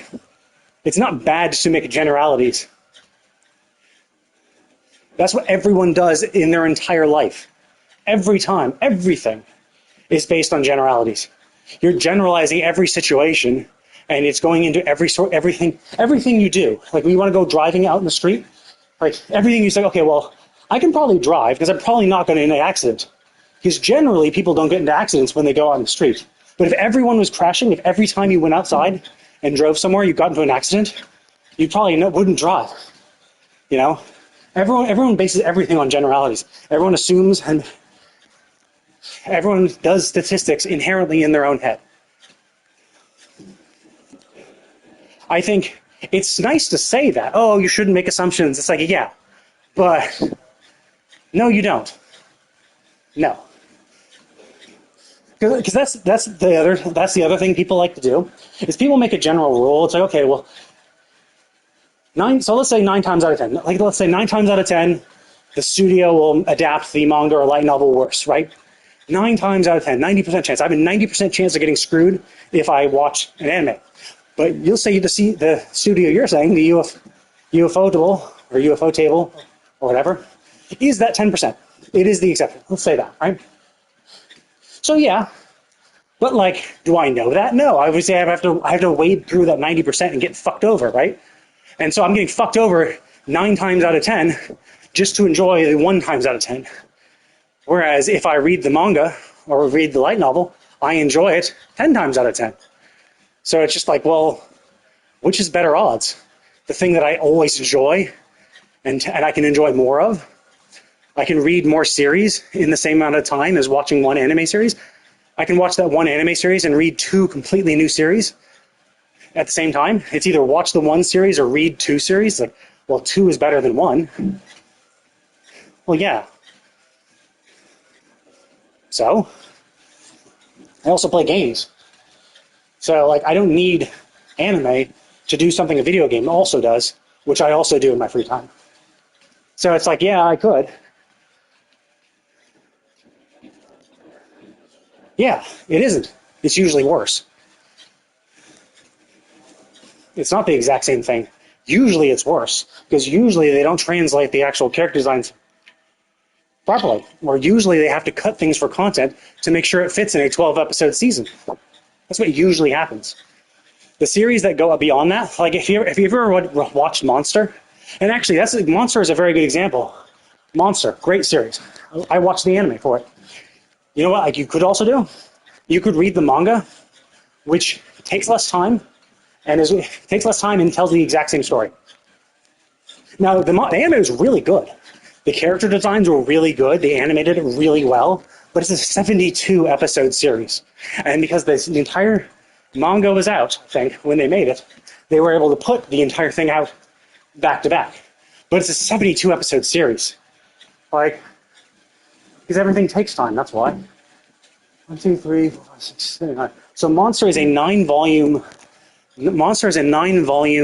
manga that turned. Well, yeah. I can't make everything in a lifetime. That's why I wanted to do things more efficiently. You're saying I should do things less efficiently, and then are also saying, but you can't do everything in a lifetime. It's like, yeah, but I can do twice as much in a lifetime if I read it versus watching the anime of it. So 9-volume monster manga turned into 72 episodes. 72 episodes. That's like, I guess, 24 hours. That's a literal day of watching. You can take a literal 24 hours to watch every single episode of Monster, or you could read 9 volumes of it in like, let's say those 9 volumes are thick, right? Let's say it takes you an hour to read each of them. You could read those 9 volumes in 9 hours. Or you could spend 24 hours to watch it. Well, yeah. But I'll have less regrets if I read it and enjoy more versus watching it and regretting it. Basically, what I'm saying is I'm more likely to regret watching an anime than I am reading a manga. So statistically, doing it my way is statistically going to lead to better results and less regrets for me. Also, as I said, I'm old. Maybe you're young. 当時の書類にも Maybe you think of this, it's like, nah. You know, old man shouts at clouds. You know, and maybe, you know, when you, well, yeah, I wouldn't stream if I wasn't willing to discuss these things. I'm not like it's not like I dislike discussing these things, but it's not like you're gonna pop onto my stream every single time and have like a 1-hour discussion about this shit. Yeah, but like, I'm not trying to. But why go out of my way to unoptimize it, right? I know what is optimized for myself. And this I can't control. Like, I can't control you. I can't control the stream. The stream is a living being. You know, I can't control that. What I can control is my own life. What I can control is what I read, what I watch, what I do, right? And so it's just like, why unoptimize that aspect? You know, seems silly to me. But yeah, sure. What's the other topic? リジャーヤさんの元から何かを リジャーヤが生前何より大事にしてたのが、もし死ぬ前に何かを残してたとしたら Especially because there are some animes that are real stinkers. So it's like, yeah, there's just a lot of shit in the world. あの瓶に残された液体を見るにキリアはアウグスティスの花を咲 And か it's not like that studio can produce like 50 anime series a season or something like that. So it's not like I could exclusively only watch that. Even if it was like, yes, this is the 1 in 10 and it's always good, it's always amazing, you know. Yeah, I mean, it's the nature of gacha games in general. Live service games in general have to be slow. They have to do things slowly because you can't introduce too much at once because you can't gouge people for money all the time, right? You have to give enough time for people to earn in-game currency and real world currency to do some. Well, because I enjoy it. It's fun. それを一瓶飲まされた I enjoy exploring the game. I enjoy the story. もしアウグスティスが毒薬 I don't regret the time I put into it. Yeah, I know. I play those too. In fact, if you want, I mean, that's obviously subjective. That are better than this. Oh, what is better? What do people value more or whatever? But to that point, I do play other games. If you actually look at my YouTube channel, just yesterday, in fact, I finished Sandland. I don't know if you're familiar with Akira Toriyama's Sandland manga, but they made a video game series based on that world. And I spent about 58 hours beating the story and doing all the little side quests, doing a lot of other little random shit. So I beat that game. I'm going to be playing Spider-Man 2 next, I believe. So it's not like I'm just playing this and only this. No, I play a little bit of this. The reason why I'm spending so much time today on this is because I'm walking on my treadmill. So doing Genshin is something that is distracting enough so that I can just like walk on my treadmill while I do it. And get some exercise. Obviously, that's a good thing. And this distracts me. So we've been chatting for an hour and 44 minutes. I've literally been walking that entire time. I'm on my treadmill as we speak. I'm not afraid to die. I just know it's going to happen. I'm not really exactly afraid of death, but I will try to optimize my time as best I can. But not to the, but I mean, even though I say that, I do understand, if you watch my Sandland playthrough, yeah, I fucked about in that. It is oxymoronic on some levels, because while I say I want to optimize my time, well, the best way to optimize your time in a game, let's say Elden Ring comes out, right? Yeah, I'm walking right now. I mean, not all the time. I just do it once a day. Usually when I do my Genshin dailies or doing some other grindy thing that distracts me. But like Elden Ring, for instance, like you could optimize that by looking up exactly where every good weapon is, booking it straight for that weapon, beating the bosses you need to beat for the game. You could look all that shit up ahead of time, and that would make your playthrough more efficient, but generally less fun. And so I won't deprive myself of that fun when I play games. I usually don't look things up because I don't want to do the most efficient way while playing a game. I want to try to enjoy the game for what it is. I don't want to ruin the sense of exploration by looking up where everything is and like accidentally spoiling myself on some stuff. So for like Sandland, if I was more efficient, I could have, like supposedly I think the completionist runs take like 40 hours or something like that. 50 hours maybe, but I took 58. And I didn't complete literally everything. I just completed the main story, did a bunch of exploration, and all the side quests. It still took 58 hours to do it all. But I even like while I'm playing, I understand I'm not doing things the most efficient way. But if I tried to force myself, like look up guides and be more efficient within a game, it kind of ruins the fun of the game. So that's right. For this, I mean, well, I guess I kind of look up guides to figure out, how to build the characters. Because like, I don't want to waste my time. Because if I have to farm for something, I might as well farm the right thing versus farming everything and trying. But this isn't like the only game, and generally I'm kind of like leaning off of live service games too. Like I play Genshin, I play Honkai Star Rail, but both of the amount of time I spend in each game is actually pretty low on average. Like I put in like 30 minutes in Honkai Star Rail. I mean, technically I did play for 2 hours in Honkai Star Rail before playing this, because I was doing my weekly Divergent Universe run, and then that trash can event, and some of the trash can event, and now I'm in this. But so I do understand I'm not trying to be the most efficient, but like when it comes to how I play a game, I try to have fun playing the game and try not to optimize the fun out of playing the game. But when it comes to anime and manga and stuff, the process isn't the fun part. Like the watching it isn't the fun part. The reading isn't the fun part. It's the story. It's purely the story. Doesn't matter how you get that story across. It's the story itself, which is the enjoyable part for the story.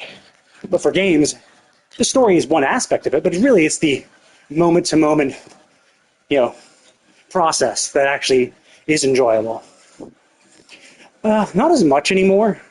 And if I do watch movies, it's usually as a secondary thing. So like I'll usually be playing a game while I watch something on YouTube, something like to that effect. I multitask for efficiency's sake.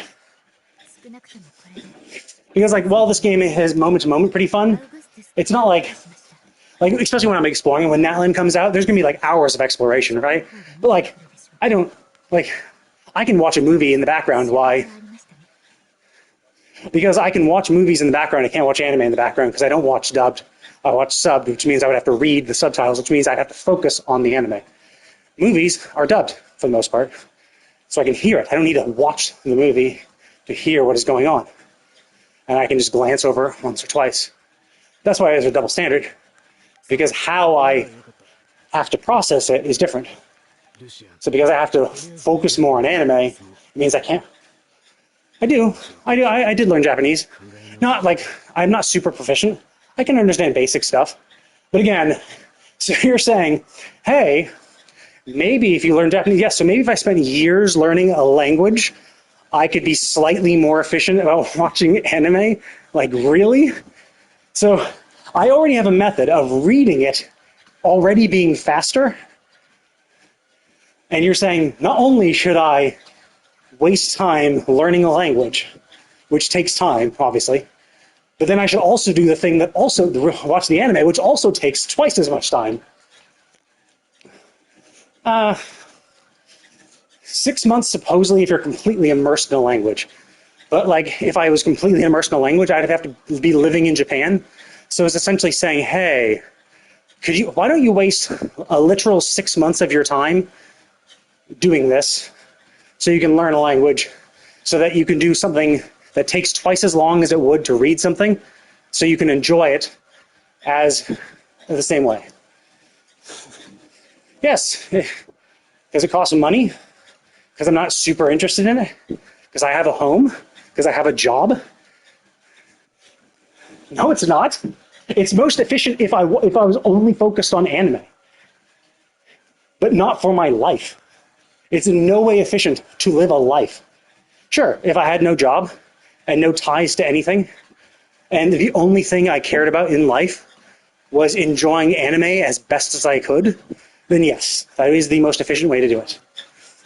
But I don't. I don't care enough about it.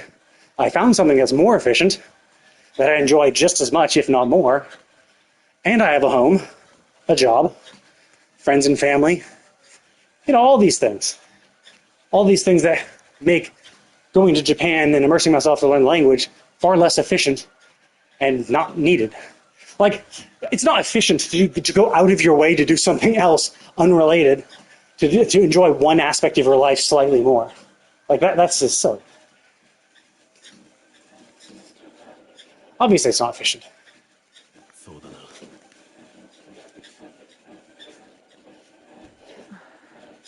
And again, あなたもそう思い not ます all anime is made the same. 確かに Let's just say that the one studio you mentioned is the best studio in the world. Everything they do is a banger. 残念ながら現状で No, は fuck that. 証拠がありませ The ん destination is all that matters. Fuck the journey. シルバンさんの口ぶりからして I'm more of an ends to a means type person. 嘘 Like, に並べ立てられるだけ that's why I grind and level up all my characters. I want my characters to be max level. I want my characters to be max powerful. The journey towards it, I don't give a shit about. As long as the journey isn't annoying. As long as the journey isn't like super grindy and super frustrating or unenjoyable. ていうか And even then, I can stomach some aspects of it お前 as long as it's not too excessive. It's all about 私が being at the destination rather than getting to the destination for me. Do you explore on your own? Well, do you explore by your own? I mean, do you mean within the game? Like, why do I explore in Genshin? Like, wander around? Oh, because that's not enjoyable for me. I have a friend who does that, but I find it enjoyable to explore and to get all the treasure chests. But if I had looked up an interactive map and I'm going from one chest to the other, there was no sense of discovery, and it's just a hassle. It's a hassle to have to constantly look at your treasure chest and look back at the map, move to this location. It's not fun. つまりほいいえ厳密には It's kind of how I said it was in Sandline. と呼ばれる職業です Yeah, but you're not talking about that. マルショーセファントムが証拠を収集した後に I actually have previously said that there is a difference between the video game and the real world. I said in a game, the journey, it matters. But you weren't talking about the game. You were talking about uprooting my life and going to learn Japanese in the real world, not a game. In the real world, it's the destination that matters. For the game, that's the purpose of the game. The purpose of the game is to enjoy playing the game. And playing Genshin is about exploring. Now, I say playing Genshin is about exploring, but that's for me. There are people who don't explore at all, right? I have 100% at each region, but there are lots of people who don't have 100% at every single region. 香水にも Obviously, they don't value exploration in the game as much as I do. 誰かの手に But that's how they enjoy the game. And that's what the game is about. そのおかげといい I'm a completionist at heart as well. So that's why I like to explore. I like doing something until it's done. That's why I explore and make sure everything's 100%. One, because the game itself, this game, rewards you with exploring everything. You get primo gems and materials. And then you can show 100% on your map. And it's complete. Because I saw someone play the beta and it looked like fun. So I tried it. And I had fun. So I continued to play it. 旅人さんすみません先生は私が介抱します I mean, it's the same thing for a lot of games. Advertisements look good. Play the game. Maybe enjoy it, maybe not. I played Dragon's Dogma 2. Played that, enjoyed that. Played Sandland, enjoyed it. I mean, Sandland, I'd actually already read the manga, so I was, and and Kira Toriyama just did die too. So I'm like, yeah, sure. Let's, let's do that. Let's play the game. And I did like the manga. The manga was fun. So I gave it a shot. But yeah, like Dragon's Dogma 2, I had a lot of fun playing. I played the Spider-Man remastered and Miles Morales. I mean, what does that even mean? That's essentially a meaningless statement. It's not known for this. It's like, okay, You do realize something can not be known for something, but still have that thing, right? It can not be known for having a good story, but it could still have a good story. Just because people don't recognize it as not as having a good story doesn't mean it actually doesn't have a good story. And to that point, I enjoy the story. I like the game. I know it's an expression, but it's also an expression. It's also a meaningless expression because, like, why does what other people enjoy matter to me? You know? Okay, you don't think it has a good story, then that's fine. Just say that. I think it has a good story. I like the story of this game. I enjoy it. Well, yeah, but like, try why? If you don't like the game, then like it's fine not to like the game. Like, I mean, it's. Oh no, yeah. But then just, I mean, I'm just saying, don't use the expression to try to shift the blame to the populace when you just don't like the game. Eh, I don't know. I don't watch Magical Girl stuff. Also, it's just like it's a kind of meaningless to have a discussion like this simply because it's like, well, yeah, everyone likes different things. Yeah, well, you were saying people say it doesn't have a good story. You're shifting the blame from what you personally don't like and trying to say everyone doesn't like this. It's not just me, it's everyone. You're trying to shift something from your personal dislike to you're trying to make your personal opinion into more of a fact than it actually is. That's what you're doing. Maybe shifting the blame isn't the correct way to say it, but that's what the purpose of that is. If you don't like the game, then it's fine. I think it has a good story. I enjoy the story. I mean, I don't even know. I mean, what does good even mean? Yeah, but whatever, right? I enjoy the story. You don't like the story? Okay, then don't play the game. Like it's just that simple, right? Like I'm not expecting you to like everything I like, and I don't think you're expecting me to like everything you like, right? Like I'm never gonna watch Madomaji at all. Like I just don't like. I mean, even still, like what is well written? What is well written for some is not well written for others. There's no like universal standard. There is no universal gold standard for writing, right? It also depends on what you're trying to do, right? I think what a lot of people kind of get in the trap of doing is that they think that, oh, if I don't like the story, then that must mean it's a bad story. Essentially, what they're trying to do is they're trying to make their personal opinion into a fact.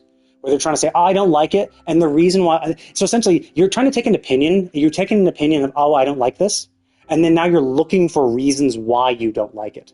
You're going in reverse order rather than reading a story and saying, okay, I don't like this part of the story. I don't like this part. I don't like how they did this. I don't like how they did this. You're like, no, I don't like the story. Now let me go look for bad things I don't like about it. And I don't. It's my generalities. It's like, well, yeah, no shit. Like that's just how everything is a statistic. Everything. Anyway, so the point is that I like the story, so I play the game. If you don't like the story, then don't play the game. It is that simple. I'm not expecting you to like all the stories I read, and I'm not going to like all the stories you read. It's just how it is, right? So saying that, oh, you should or shouldn't like, no, of course not. I'm not. I have no interest in that. It didn't look like anything I was interested in. I've seen the various doujinshi about it, like the non-hentai ones. So I have a general idea of what it covers, and I have a general idea of how fucked up things can get in the series. But I just have no interest in it. So you know, and that's just how it is. Like, it's not like I have to like this stuff, you know? It's not like I have to like everything.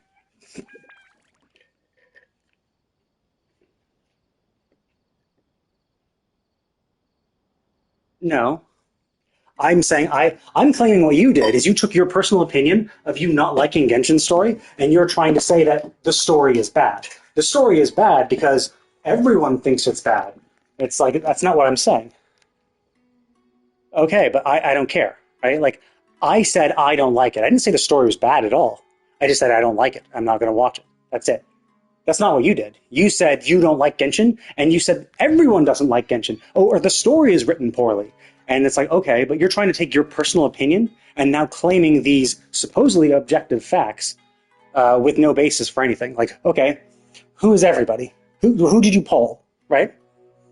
Well, nah. Like, I mean, I don't know. Like, do you play Genshin at all? Because I play Genshin, right?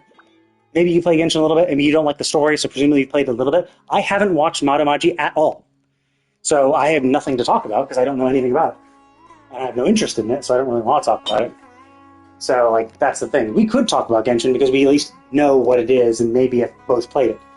Whereas I haven't watched the other thing, so this discussion around it will be kind of, mostly one-sided.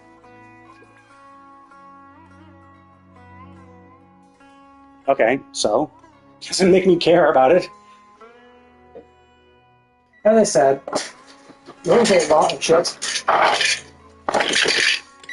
There's a lot of shit in the world to read. I mean, by your own admission, there's just too much things in the world to enjoy. So I'll not be able to accomplish all of it. And yeah, I won't be able to accomplish all of it. One of those things I will never watch Madomaji ever.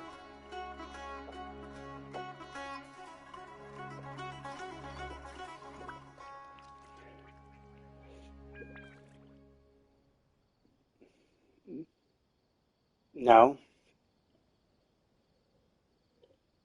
The smartless trap. It's like, no. That's such a stupid thing.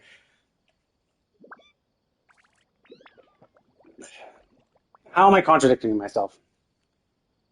I think me thinking I won't enjoy it, I think doing something that I think I won't enjoy is exactly what I was saying I wouldn't do. I said, yeah, I'm not going to do these things that I'm not going to enjoy as much because I enjoy reading this and it's quicker and it's faster and it's better. And so it's perfectly in line with me not liking the look of the appearance. Oh, Jesus Christ. No, it's not contradicting myself. I say I like a good story. Yes. I don't like all good stories. Did I say I like every single good story? What is a good story, right? Good is inherently subjective. What is good to some is not good to others. And just because I like good stories doesn't mean I like literally all of them. So you have to have some sort of discretion and to say, oh, well, you don't like the look of it, and it's supposed to look like shit, so therefore it's a trap. It's like, yeah, so I don't have to watch it. Why do I need to watch it? Just because it's good? There's a lot of good things I also don't watch. Like I don't like documentaries. Like I just don't watch documentaries. There are a lot of good documentaries, but I'm not going to ever watch any of them because I don't like documentaries. Generally, I don't like nonfiction as well. Like I don't really like nonfiction stories. So like Saving Private Ryan was award winning. Never seen it. Never will. Citizen Kane, supposedly an amazing movie, nonfiction, or maybe it is fiction. I'm not sure. But it also looks like shit, and I'm not going to watch it, even though it's supposedly very good. Same text and off-screen action. Okay, so first of all, when does that become a metric for what is good and bad? Like, all things have off-screen action. Everything has off-screen action. Yeah, sure, you generally want to show action on screen, but shit happens in the background in all stories.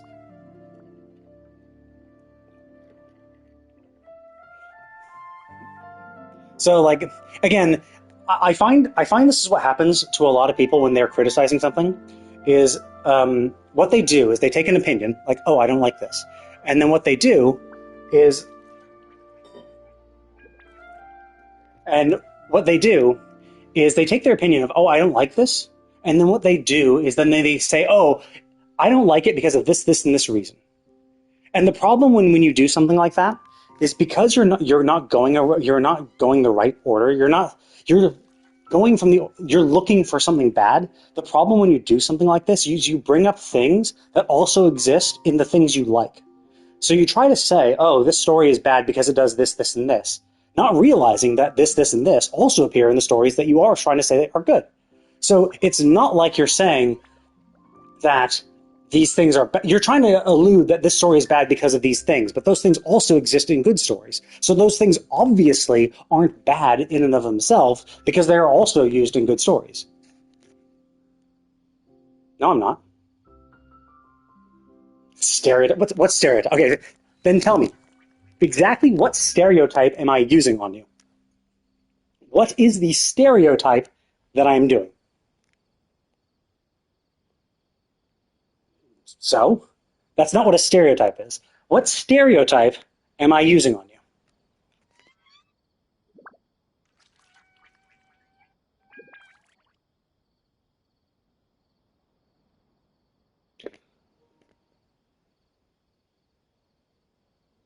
You literally did that, though. Your first thing when saying Genshin's story was bad is that you said people say Genshin's story is bad. You're saying, and you're saying it's an expression, but you started literally saying other people say this is bad. And then after I called you on that, did you say, I don't think it, you said you don't think it's bad. You don't think it's good. Sorry.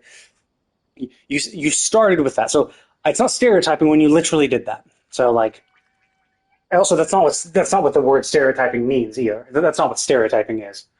Um, so that's why I was trying to ask you what stereotype was I using on you, because you weren't using the word stereotype correctly. Your definition of it was incorrect, or at least doesn't work in the context of which you were speaking. And also, the examples I was given, you also had already done, because that's what you were doing.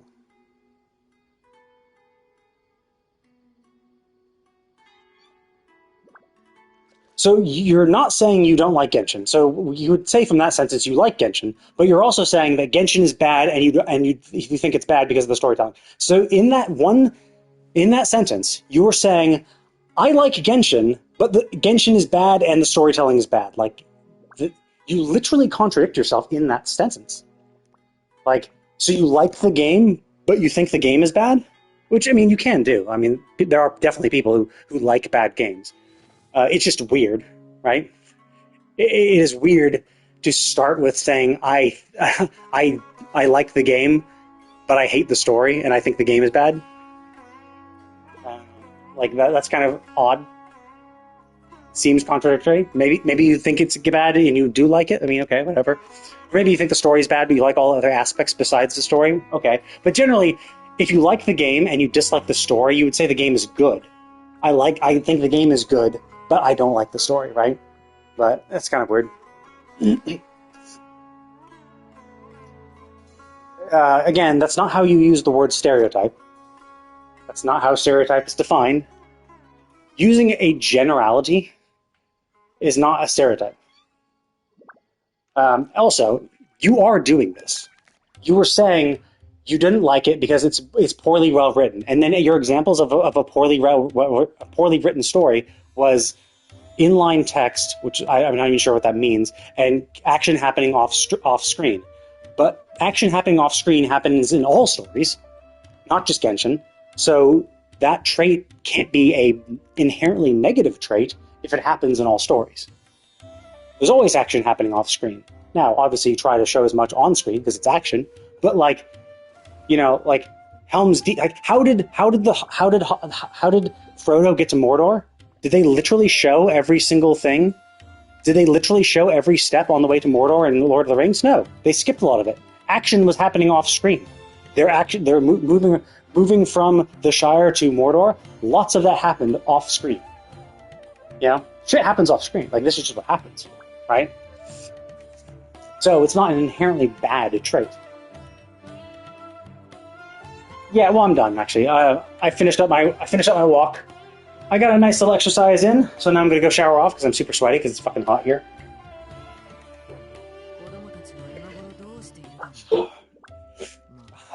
I'm thirsty. Okay, and you know, despite this, I do enjoy it to some degree.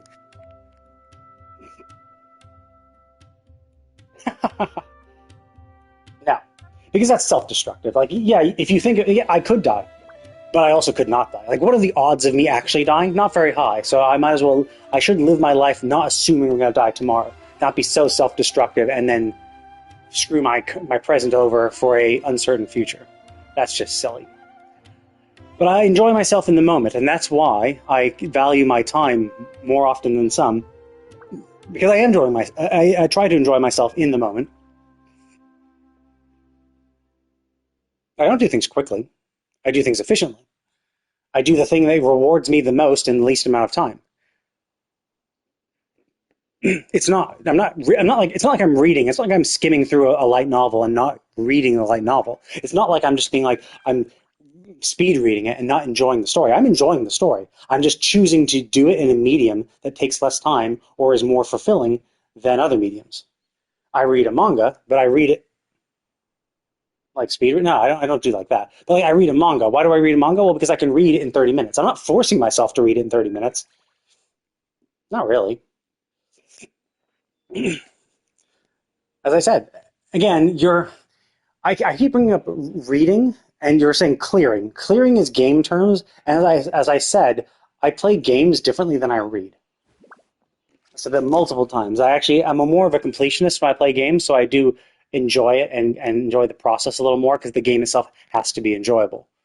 If it's not enjoyable as a game, then I usually don't play it. I enjoy exploring, so that's why I play this game. It's fun to spend a few hours running around the region and seeing the place. It's fun to do. That's why I do it. But that's different than reading. Because for video games, part of the fun is in the process of playing the game. Whereas for stories, the fun, I don't know, for me, the fun of a story is the story. What is the story about? What is the point that's getting across? What's happening to the characters? All that shit. The story. I don't care how I get the story. I care about the story. And so if I can get the story in a way that takes half the time, then why don't I just do that, right? If I get the story in a way that takes half the time and sometimes even is better, and is most of the time better, then obviously I would choose the method that is better and faster than the way that is slower but gets the exact same point across. Wait, what?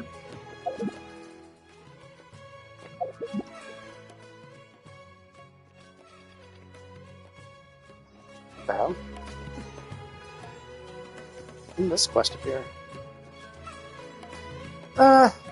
I guess less interesting, sure. Like I think it's like a lot of the Dailies quests are super interesting, but I wouldn't say like the quote-unquote filler is not interesting. I enjoy the filler. So like the character quest, Emilie's character quest, Sigwin's character quest, I really like those. I like the hangout events. I found the hangout events really fun too. I like the world quest of the world. What? Oh, I assume you said that immediately after I said I find them less interesting.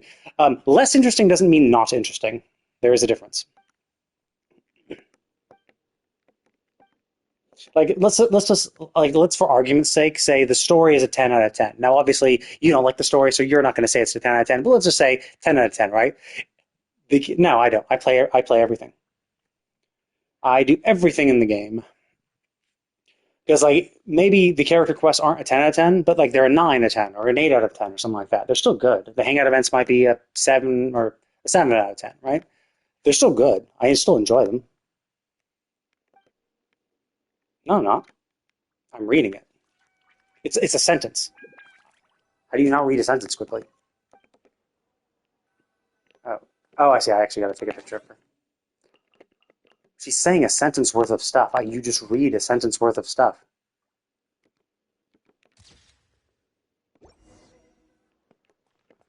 She said, I really like Genshin's story. I also have done this quest before, which is kind of weird. That's odd. Oh, it's one of those. She said she loves Genshin's story. She said there's no filler in Genshin's story. She said it's all amazing. I've also done the quest before. It's basically just taking a picture of her. You do this in other areas. I thought it was an actual quest, but it's one of those ones. I don't know if you played this game a super lot of time, but there was a way back in the day that you farm it. You farm this spot. If you teleport into this spot, there's sometimes a world quest that will appear, or a little quest that appears here. But basically, yeah, there are these little like offshoot quests, which, yeah, I haven't done this quest before about a year ago.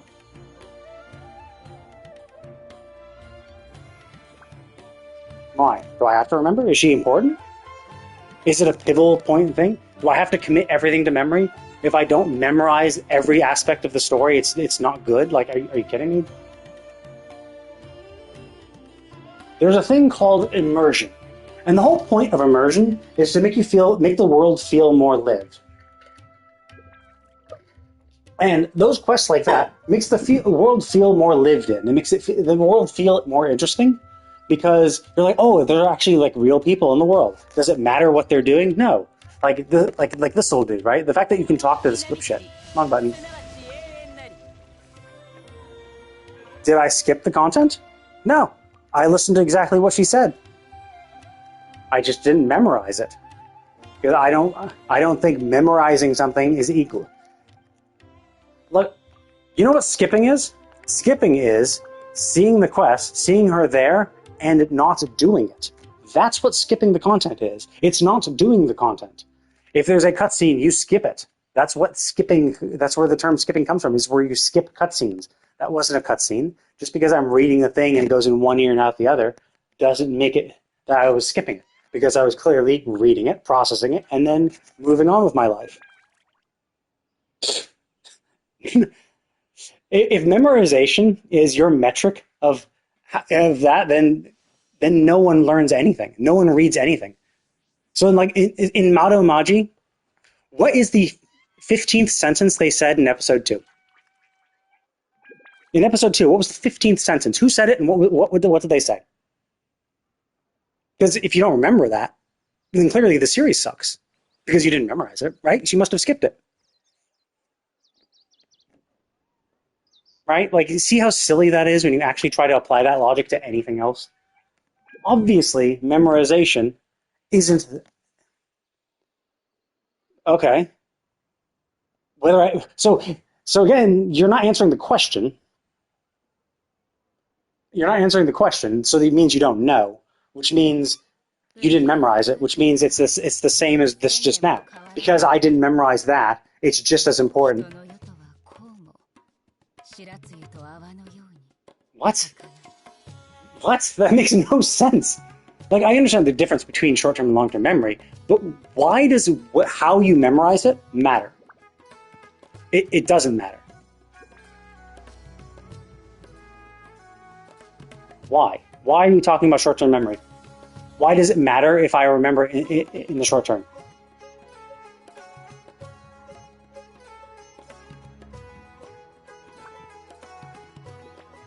No, it doesn't.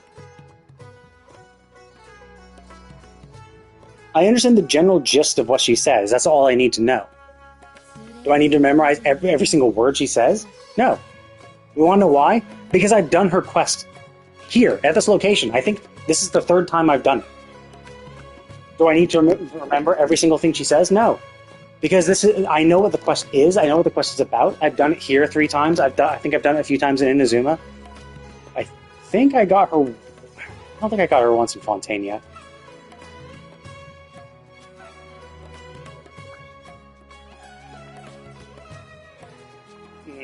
That's a silly argument. First of all, that wasn't all of it. The 2 biggest things I kept bringing up over and over again was quality of the animation and time spent. Time was a big factor. In fact, you even criticize me every single time I bring up time as a factor. No, I'm not. Time is a huge factor as well. Details were also a huge factor when it comes to light novels, because in light novels, they skip out huge chunks of the story.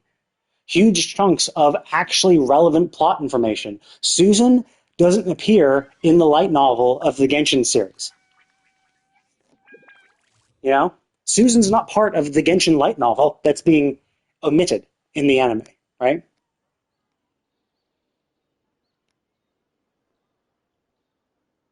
Okay, well that's obviously a stupid point. It's basically saying, I have no actual argument, so I'm just going to say bullshit. Anyway, the point of the matter is that I enjoy the game. I like the main story. I like the side content. I like the side quests. Like, it doesn't even have to be it doesn't have to be a character quest. It doesn't have to be a hangout event.